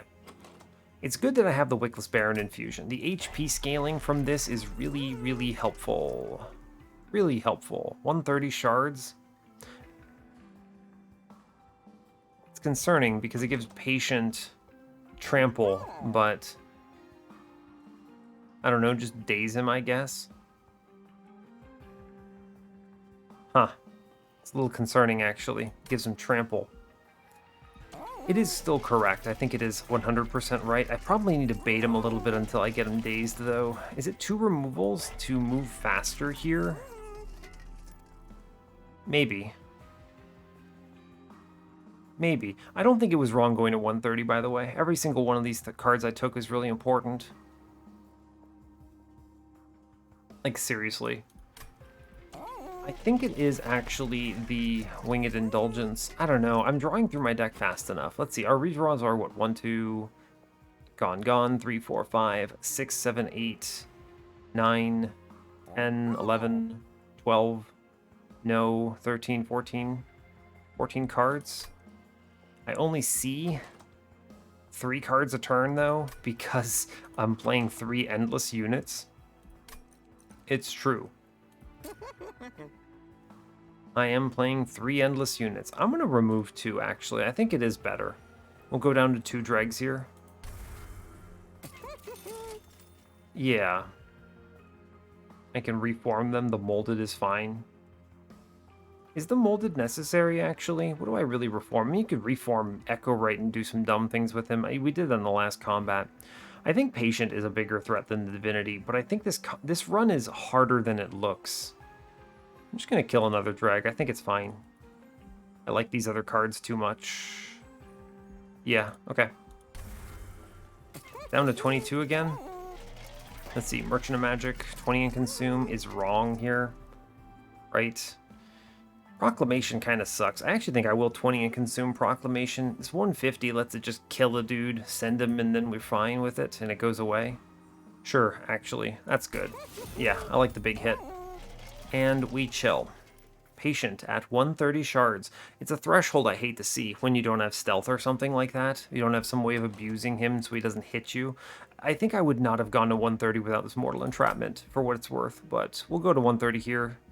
And I'm pretty much playing on whatever floor is not Patient on turn 1. And I'm playing Echowright on the other one to 50-50 it, I'm pretty sure. Yeah. Okay. Don't kill me, Patient, please. Do not kill me, please. Bottom floor is probably optimal. No Tomb on turn 1, but I do have a Dreg on turn 1. So I think I accept the Ember Drain here. We're going to play Echowright middle. Yes. I never overstack here with Echowright. I think I leave the Dreg up top. You could, you know, destroy it, right? But I don't think I want to here. I could also very easily pump 666 into Patient here, but I'd really like to avoid incanting him too hard. I want to leave the Dreg alive up top, because if he goes top, I do not want Baron Friend having... Yeah, I do not want him having the melee weakness. Yes, because that will persist. So we accept Ember Drain here, for sure. Although I could actually kill him and then save the Ember Drain and then reform him, which is actually a huge brain. It's also big for Sludge. True. Genuinely true. I will kill him with the Echo Break here. I will then reform this man. And now he is a tank that is not Ember Drained. I will Unearth Remains top, I believe. Sure. I think I do need to kill the Shade Wings on bottom. It is important. I'll take the 1 incant for that kill. And I'll take 1 damage middle for an Echo middle. I don't care about hatching this egg, though. I don't even play it. I mean, I guess. Fine. Maybe he pops out or something. Sure, whatever. Go middle. Give me another turn. Alright, he didn't. It's cool. We don't lose from this position. I have the Devourer of Death here. Right, the 15 hits, and then 29 comes in from there. So we're going to do it again. He's going to get rallied, is just kind of the universe here, and we're going to have to chill with it. Also, I think I clock him for 666 here, by the way. He has to go middle, so there's value in keeping the mid-floor alive. I pretty much have to rally him. This Devourer of Death is just super correct here. Yes. Right, so Lightwing's hits. Right, he tramples, though, remember. He tramples. So we need to not kill this Lightwing ahead of time, or I actually just lose my floor. It's true. Yikes. I'm going to permanent Kinstone middle, I believe. I will put the Dreg in front. He's taking the damage on this turn, which matters, so when I see the Mortal Entrapment, he gets sent. We should, I think we hatch on this turn, actually. I'll put the melee weakness into, there is a consume card coming up, right? It's true. That is true, yes. So what's the play here? We always self-infuse enough HP to live. Next turn, I am almost certain to see the Mortal Entrapment, and then all I need to do is play that Mortal Entrapment enough times and we're okay. Right. Okay, so here's the deal. I think I need to kill the Shade Wings on bottom. So I do that. Sadly, he lives at 1, so I think I... 1 in front, 1 in back. That's very funny. Obviously, if I go the other way, it's fine, but that's okay. So I do front hit here, back hit there, and we're okay. I'm not going to take the Perfect Insanity. I know it's beautiful here, but I'm much more concerned about a single incant because he could do melee weakness on this floor and then leave, right? Which would be very bad. Go middle, please. Good. Okay, great news. He annihilates this floor, I'm pretty confident. We see the Mortal Entrapment. We take it on him. We shut him up. Good. Okay. I now want to steal these kills. I think I do want to let the Remnant Host burn out upstairs. It eats melee weakness, which I think does matter. And I may as well... Do I save this egg in exchange for a rally trigger? I could pop the egg, actually. It's not bad, actually. Sure. You pop the egg here. It's okay. I think that's fine. He takes some swings in, and now the dudes on middle are good. Is there ever a universe where I can save? Keep a unit alive on bottom? Nah, we just take the double burnout up top, I think, for the rage scaling here and the HP scaling. It's good. Trust. Okay. Alright, Remnant Host has left dregs up top, which is going to be important. They burn out now. Genius tier. Now we play the Perfect Insanity on him. It's worth it. And I play the Force Contamination on him, which is also worth it. I think the Eternal Kinstone coming in first does matter. Yeah, we get the... Ah, a draft takes it. That's a shame, huh? I do want to keep this thing burning out here. It's good. Put it in front. It's fine. We save a dude. It's fine. I will take the other Entombed Explosive downstairs. It's cool. Just do the best we can. Right.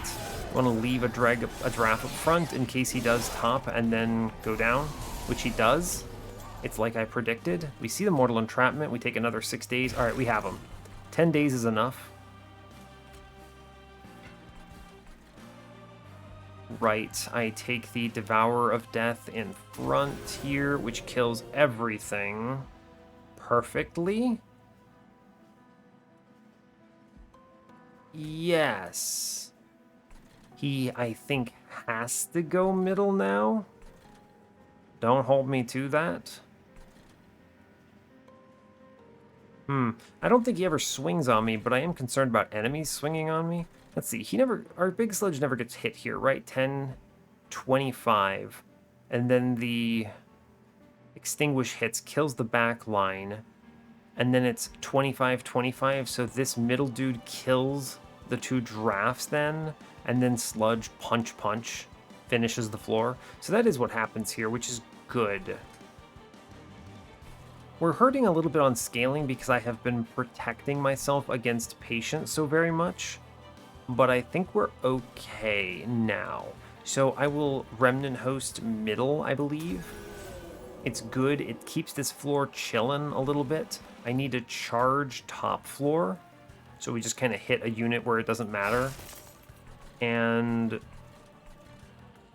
I play the other Remnant Devourer middle. I don't actually need all three of them, right? Well, it doesn't matter if more Shade Wings get infused, though. But I'd like to draw more cards. I'm going to drop one of these dudes, I think is fine. Because none of these three waves have none of these two upcoming waves have an infused Shade Wings, right? Yeah, I want to redraw to that Mortal Entrapment one more time. And then I feel very confident in this run. These are all X'd. These will die. Yeah. Yeah, I don't think I will hold off. Yep. Good. Okay, I'm just making sure I'm not screwing myself over somehow. Good. Yeah, perfect. Big Sludge is doing great. He has to go middle, I believe. Beautiful. Great job. I want to put the Remnant Host.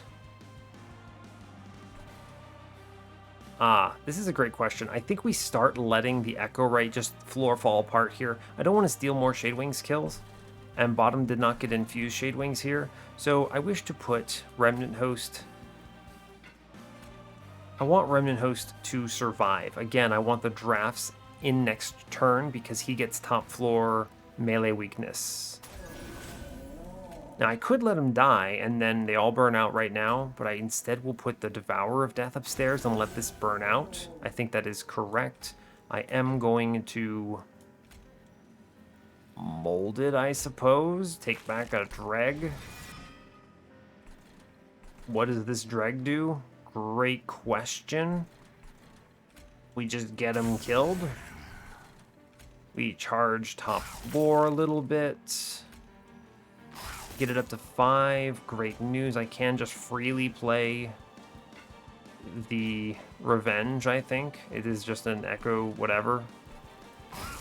Sure, it doesn't change anything. Alright, we have so much Ember at this point. Okay, we cleared this floor. I think we have the drafts left over. Yeah, planned for it. Beautiful. Cool. And now we just take the Devourer of Death in the floor. Which I'm pretty confident just wraps this up in a bow. Sure does. Beautiful. Thank you, Devourer of Death. I can protect our man on middle. I don't really know if I want to, is the thing. Ooh, that bottom Shade Wings is a problemo. Huh. Actually, do I just Perfect Insanity the boss here? I think I do. Turns out that's pretty good, huh? Yeah, we do that. Good. I can do the Echo, the Revenge up top too to refill this floor. Cool. Nice. That works in my favor. Yes. Remnant Host, do I save our man? That is a great question. I don't actually know. I want him to die for Relentless or he eats all of these daze stacks, but I think he gets run down no matter what. Okay, I think I will save him for now. Sure. It's fine. Take some damage into this bottom floor, why not? We're okay up top. I think we beat Patient here.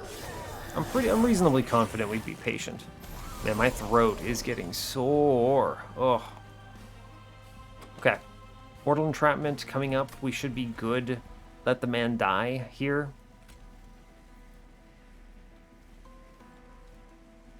Huh. Okay, top floor for sure needs to... I need to do something about that. I need to hyperscale, so I think Remnant Host is top here. Very good. Am I worried about this Shade Wings? No, because I draw 4 cards next turn, which have to be these 4. I draw 6, but 2 of them are my Endless Tombs, so it doesn't really count. And I want him dead here, so I guess I'll just take the Devour upstairs. It's fine. Sure, it's just stats. We'll take the Kinstone middle because it lets me play Force Contamination on the boss, which is pretty good, I think. None of this matters, but we'll click it. Don't play a reform. Yeah, we're okay. This is very well calibrated. I don't know, it's weird because this run is ridiculously strong, but I think you could very easily throw it, right? And we very much win now. We do Remnant Host up top, which rocks it. And then I just play the Double Devourers, which are just more stats. Genius. We take the Mortal Entrapment here. He's extremely dead. And then I do Force Contamination, and the next thing that hits him insta-kills him. Cool. It's weird because this is a really strong line. And at the same time, I don't know, man. Like, I mean, we take 0 on the floor other than the tomb exploding here. I don't have to play anything else. And because he does 10 and then 15 kills this, he hits once and then I think he gets 1 shot. Almost. It's kind of funny, huh? Yeah, sure. All right. Send it. Okay, Patient. No chance here. Now watch this hit. Bonk. Really interesting. I mean, it's not high survivability is the thing. We didn't see the Molten Encasement that I really wanted here, so we're solving it another way, and it's doing all right. I think the Divinity is fine as well. It depends a lot on our turn 1 draws. This is a Devourer of Death tomb. No Mortal Entrapment on turn 1.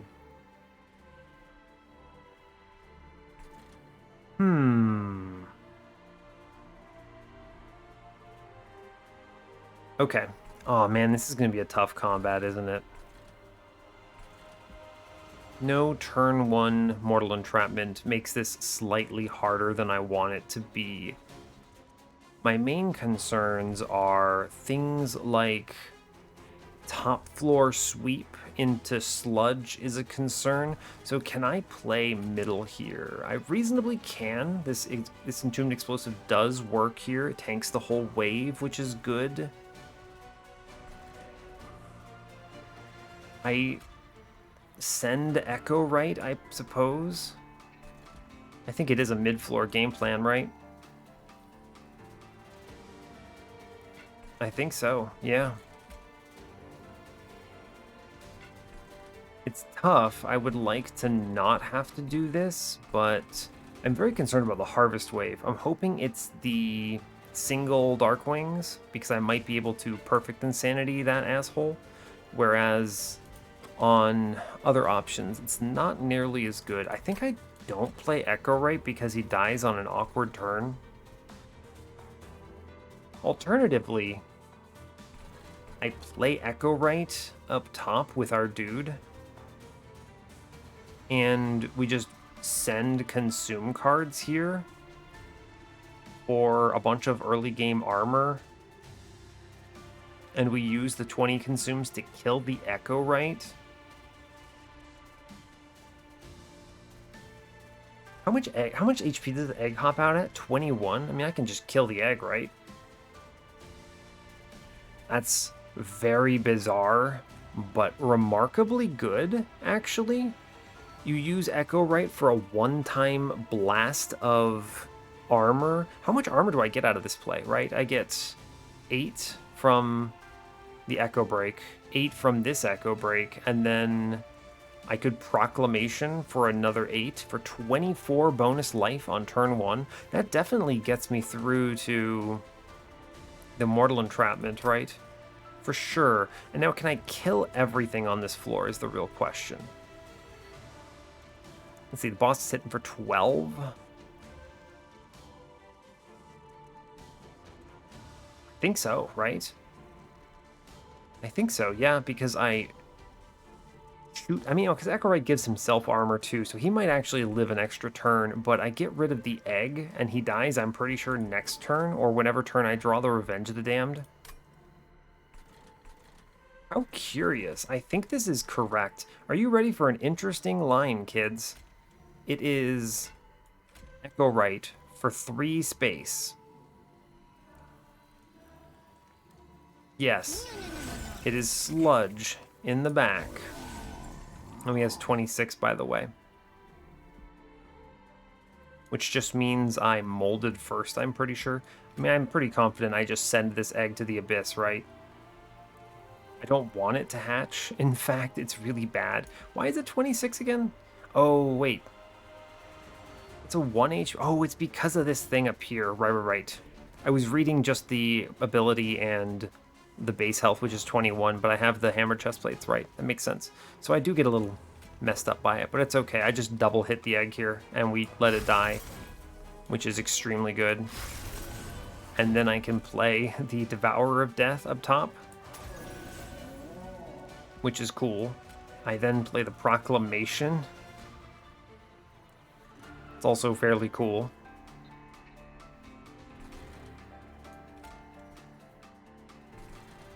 Yeah, I mean, I do that. He burns out no matter what. I mean, that is just 24 extra armor here. Look at this, Echowright in the final clutch. I mean, I do take the Ember Drain for this, but the Entombed Explosive changes a lot. I'll take the Molded Upstairs for the Echo, and then we don't do anything with this Force Contamination right now, and I chill on Perfect Insanity. I think that's a really good approach to this floor. I think that's a really strong turn. Yeah, we see the Mortal Entrapment here. We get damage out immediately, so we're paid out in full. And yeah, we're good. I actually kill Echowright here. I mean, he did his value, right? He provided his value. We're always playing this Mortal Entrapment, by the way. There's no universe I don't. 6 days is enormous. Now, let's see. What is my stats looking like on the floor? Not impressive. I could drag Revenge it. I need to get Echowright off the floor. ASAP is the thing. Hitting him for 30 is pretty good. He takes 17. I mean, he's going to feed a damage shield next turn, which is actually really bad.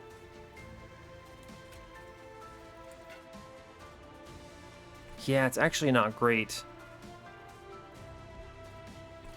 So what's going to happen next turn is the Devourer of Death goes in front, and the second one gets the damage shield from it. So that means I really want to ping its damage shield off, so it gains a damage shield and then loses it from the Extinguish trigger here. Right. Because the front one loses its Extinguish trigger due to, I mean, its damage shield due to the 50 damage to the hit. True. I could be dealing with this downstairs Shade Wings, but I think it is actually much better to get Echowright killed ASAP. He's hard to kill. Do I Perfect Insanity him? Am I seriously considering Perfect Insanitying Echowright here? Is it correct? It might be. I need to play the Remnant Host upstairs no matter what. I can only fit one in right now. So hear me out. How do I do this? I do drag upstairs. Yes, I Revenge of the Damned the drag. I then play the Eternal Kinstone. We Perfect Insanity Echowright. Look, I know, it's so strange. I agree. We take the Devourer upstairs. Good, and I ping the second damage shield off because this is an important one for this next turn. True, okay. Alright, he's doing enough damage. Yeah, I mean, this is the turn, right? You play Devourer of Death up top. Kills the floor. That's good. Now, what you need to think about next is, where does Remnant Host go? Because I need the scaling. Right? Now, if I play Remnant... So this is going to... Sorry, this is going to be some talking. If I play Remnant Host in front, middle dude gets the Slay trigger. A bunch of drafts pop out at 10 life, which means that this Apprentice of Light number 3 does not get a kill. We tank the Wiltwings hit with a draft. One of the drafts lives because the Divinity is dazed. So that means it hits the front dude. Cool. This puts our dude over the threshold to clear the floor. The problem is the Entombed Explosive with Devourer of Death burns out. Right? He burns out.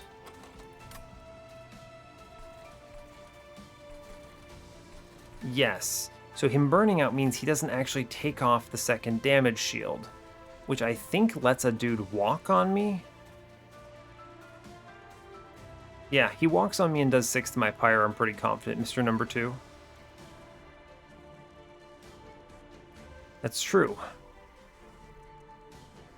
We could fix this potentially by playing Unearthed Remains and then self-pinging the Remnant Host in front, which brings it down to enough that the front dude gets the kill, which means the draft would punch all the damage shield instead of the middle guy getting the kill. Yeah, so I think we do that. We do Remnant Host here. Yeah, see, he lives. We expected this. I take the Unearthed Remains. It may actually be enough simply to just play this Devourer of Death and clean up the floor. Genuinely. He burns out and deals another 15. Yeah, actually, it's enough. So in that universe now, I don't know, ping an Echo... We got the Bad Harvest floor, by the way. We ping an Echo Break into the Conduit Redirector, and we maybe hope for the best. It's true. It's true. I don't want to incant, or rather, yeah, incant on middle. It doesn't really do anything anyway for me. I think we will, with this floor looking the way it is, scale. I mean, we're killing what? So many units. This guy's going to be strong enough to take out these heavies. So I'll work on bottom. Yeah, sure. Okay. Yep. Exactly as I anticipated. Good. All right. We see the Perfect Insanity, which is important. Now, I definitely want Remnant Host dying on this turn. Saves a lot. We can then also save a lot here by playing the Devourers here. I need to make sure I'm killing this Wiltwings in front so that our lad, who easily crosses the number requirement here, will clap all 3 of these Guardian middles. And then if I leak the Redirector, you know what? It's fine. It's fine. I do want to Devourer of Death upstairs, I believe. Yeah, kills that back dude, and it burns out. Now, the question you have to ask yourself is,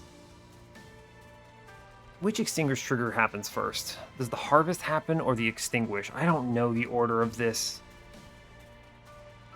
It would only kill the Wiltwings anyway, which is not ideal. True. So instead we just take this downstairs, I think. We're always playing the drag downstairs. I want it dying. Too bad I can't end chains this next turn. I don't want to draw these curses.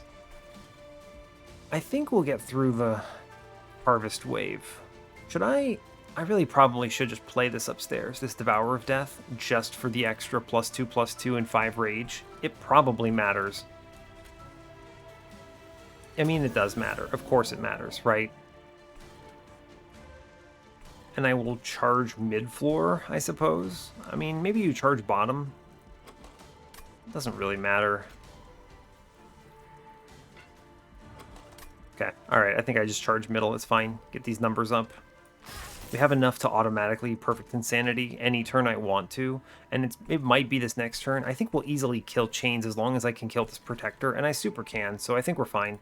We get a lot of kills every turn because I am just absolutely sending it here. Alright, now what does top floor look like here? Honestly, better than I thought it would. Let's see. We'll Devourer of Death first. I think this is an important play. Okay, Devour actually just kills the floor, which is unbelievable. I'd like to stop this 31. The nice thing about Devourer is the Extinguish trigger perfectly offsets the Harvest trigger. I mean, it's like 5 difference, but it's fine. Saves 8 life here. What if I just reform Echowright and then hatch an egg on middle? Is that ever good? I don't think so. I don't think we play the Remnant Host on this next turn. We already, on this top floor, we already kill the... Yeah, I think playing the Remnant Host is potentially throwing with how many Extinguish triggers it gives. Or rather, Harvest triggers. We have to perfectly balance this. Not leaking the Harvest wave is huge, though. We have ridiculously positively offset this. We get so much scaling off this floor. Only take 8, which is most of it probably from... I don't actually know how this works out. It's probably spikes, but it's hard to know exactly. Yeah, so I'm gonna reform Echo right here, and we're gonna create an egg on middle, and then I'm gonna play the Remnant Host middle. Hey, it's actually pretty decent, right? We lose Echowright, but we get an egg. We got the really good Shade Wings floor, by the way. We don't have to do any cheeky nonsense with the Light Harnessers, so I think we're actually cruising. How does this line up? Yeah, I am... Oh, wow, that actually worked out really well, huh? The double extinguishes. Okay, we have... Okay, we do not have Pyre Wings, which was mildly concerning. We just absolutely blast chains here. We put them on Death's Door. I will see the Mortal Entrapment before the days runs out on the Divinity, which is great news. I think I actually...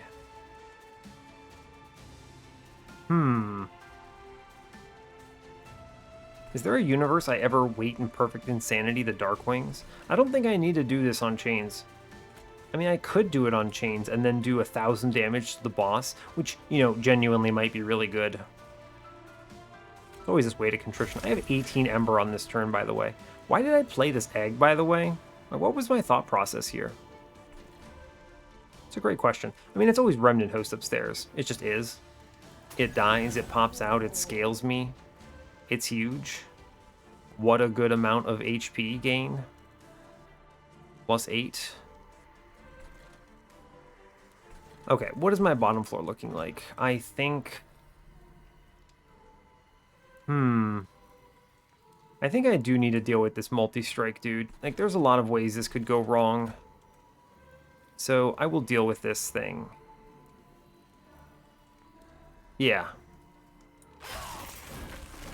That does let me Perfect Insanity this floor. And you know what?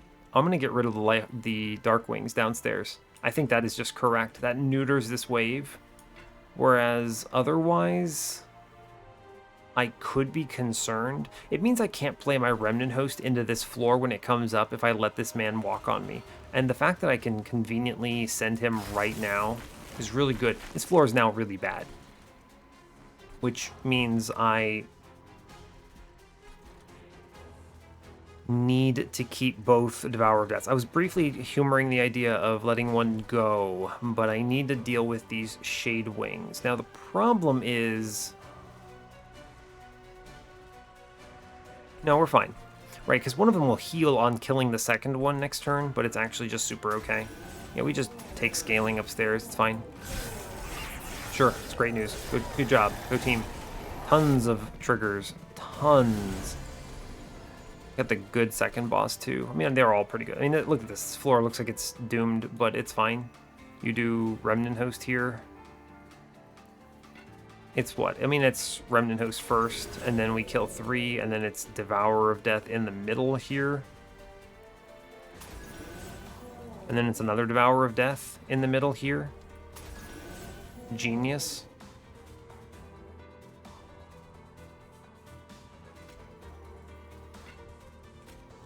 I still take 22, which is really surprising, I suppose, but... I suppose it'll have to do. That's what, 10, 10, they pop out. He goes 1, 2, 3, swings. 4 swings. Oh, I see, yeah, 30 does come through. So it might have been better then to do... yeah. What you do... I might be able to fix this, actually.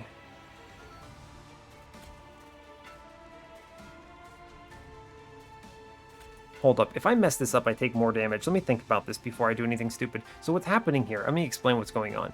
The 2 Gilded Wings hit the Remnant Host. And so they kill this. 2 drafts pop out.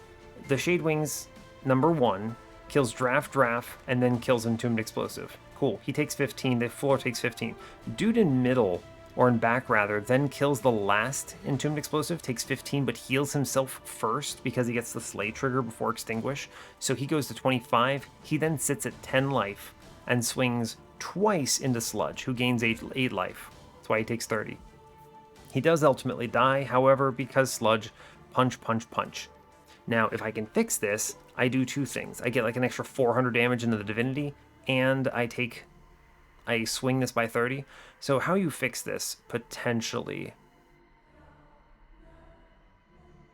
How do I fix this? If I do a ping on front, it pops out, the draft comes into play. Kill, kill, heal, kill, heal, and then I take 45. It's worse if I ping the front dude. Okay. Now, middle dude. If I do Gilded Wing, hit, 2 drafts.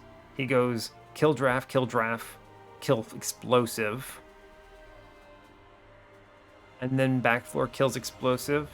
Now, it doesn't change anything if I ping anywhere. Yeah. How would this have looked better? Could I have done this better if I did explosive with thing in front, ping front, and then he would attack 1, he would heal, and then he would hit the Remnant Host. I don't actually think this looks better any other way, honestly. We'll just accept our 22 and be happy with it, I suppose. I'm guaranteed to see Mortal Entrapment next turn, which is pretty nice, I suppose. I like that. Sure. Okay. Yeah. Yeah, we take that big hit. Not good, but it'll be fine because I am guaranteed to see good cards. We always slap the Divinity here with Mortal Entrapment. Always. Now, Devour...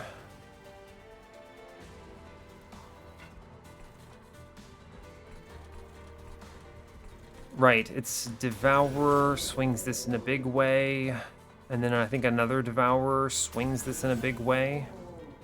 Right, this works out in my favor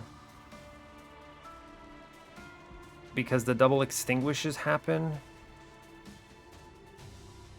Interesting, so it's when this Wilt Wings dies that the other one explodes.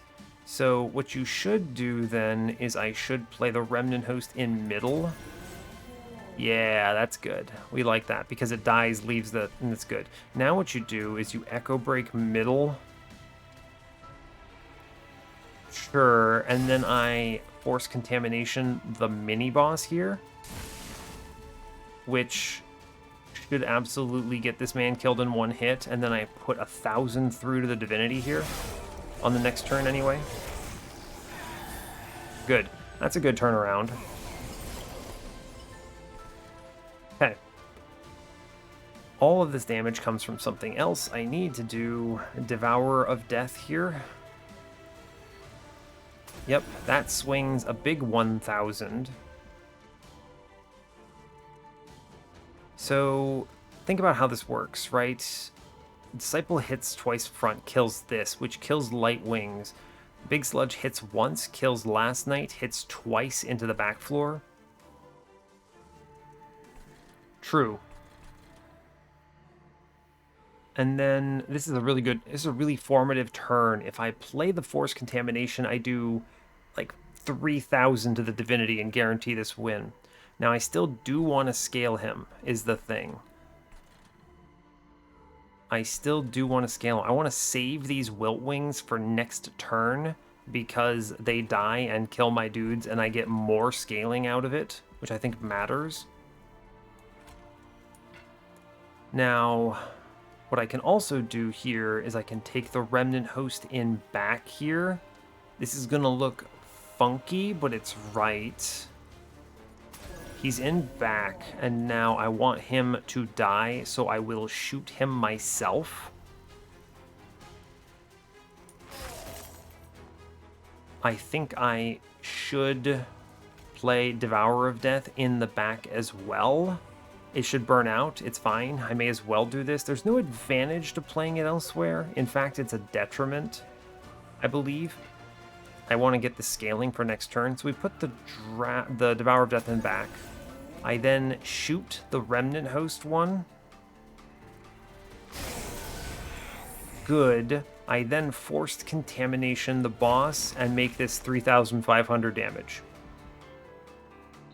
And I gain HP on the Sludge. Genius tier. Alright, I mean, we win. Right? We win.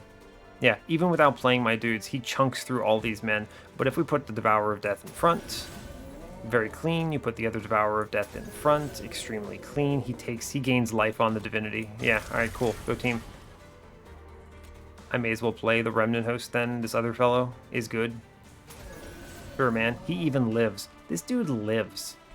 And then, you know who deserves a moment in the sunlight?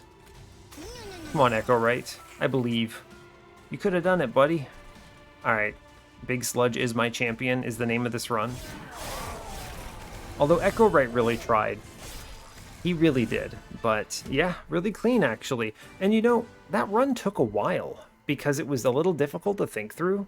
But, yeah, alright, we take these. Geez, alright. A little harder to think through than I like, but a very strong run, all things considered. Is Big Sludge good? The world may never know.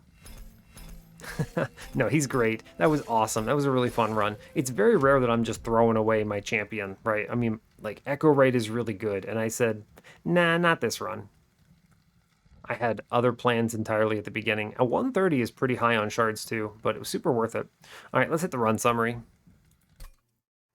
Okay, I don't want to spend too much more time on this because I'm already at 2 hours and 15 minutes. Good grief. And I need to go take a throat lozenge or something for another, so I can survive another recording after this. But we're not going to talk about Echowright here. I'm going to talk about Big Sludge, my champion. The Wickless Baron infusion represented a lot of value. Just giving him life was important. If there were an infusion that said gain +5 life on harvest with like +15 life base, I probably would have taken that too. Like, I mean, this was really good here. So very strong. Once we saw the Big Sludge, I think it was around Fell when I identified that, yeah, you know, I'm probably throwing away Echowright. And just that lets me take draw, and then Echowright goes away on my floor.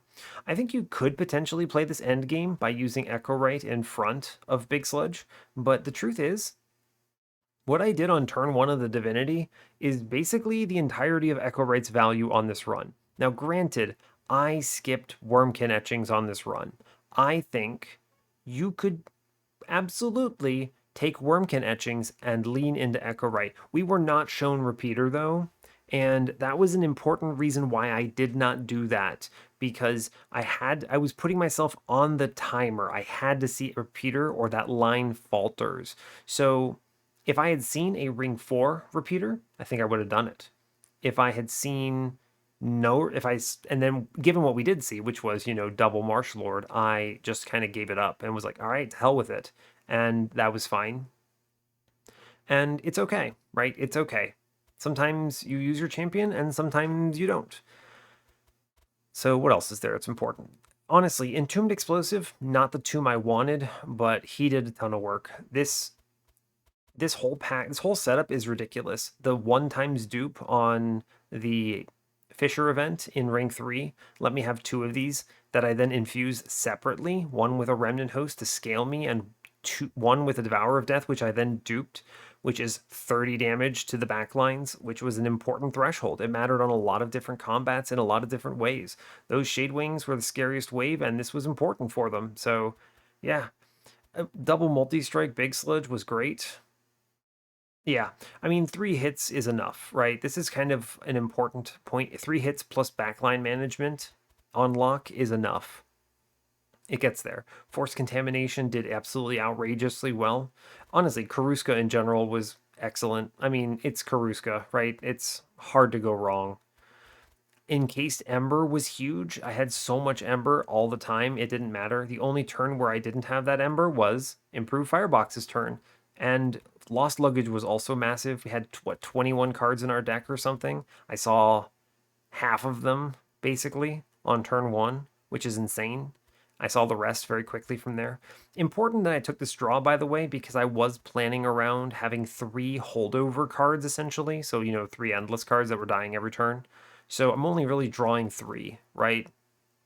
It meant on the Divinity that I only saw Mortal Entrapment twice, but it was enough, right? I mean, we did an astronomical amount of damage on that second to last turn. There was like 3,000 to the Divinity. He was not recovering from that, so pretty good. Other cards that mattered, Unearthed Remains actually put in work because it meant I could conveniently play Perfect Insanity on demand.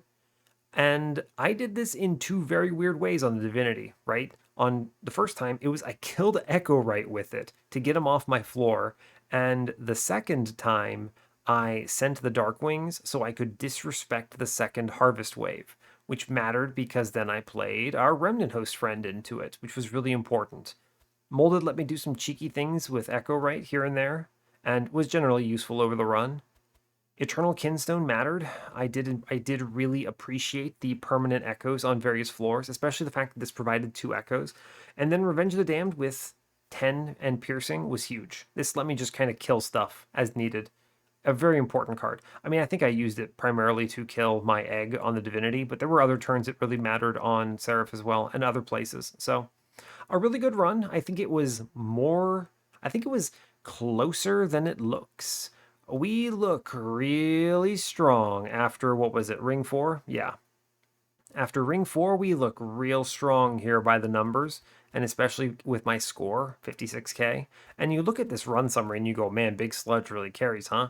But the truth is, we were teetering, right? If I had not played this correctly, or if I had taken a wrong infusion, or aligned the floors wrong, you could have really screwed yourself, actually. So, yeah, it's tricky. There were weird turns where I was killing my own tombs, and who knows what was going on. So, yeah, very interesting. And also, honestly, Mortal Entrapment, huge. This card was incredible. I saw it the first time and I said, yeah, that one. And then the double stack, I thought a little bit about it and I was like, yeah, that one. This card's great. So, yeah, I don't have a lot else to say. This run was a little longer than usual, but yeah, I think it was important that I played it correctly. Yeah, I mean, it was, right? I would have lost otherwise. It's a good thing that I hit my return to form moment last run so that I was stopped throwing like hundreds of damage into random combats. And yeah, awesome. That brings us up to 67 on the series. Glad to see it. And yeah, I'll let you go there. So, hey, thanks a lot for watching this. I really appreciate your time. As always, you can give the video a like or a dislike if you want. You can subscribe to the channel if you want to see more. And stay tuned for what's next. Take care and Happy New Year, folks.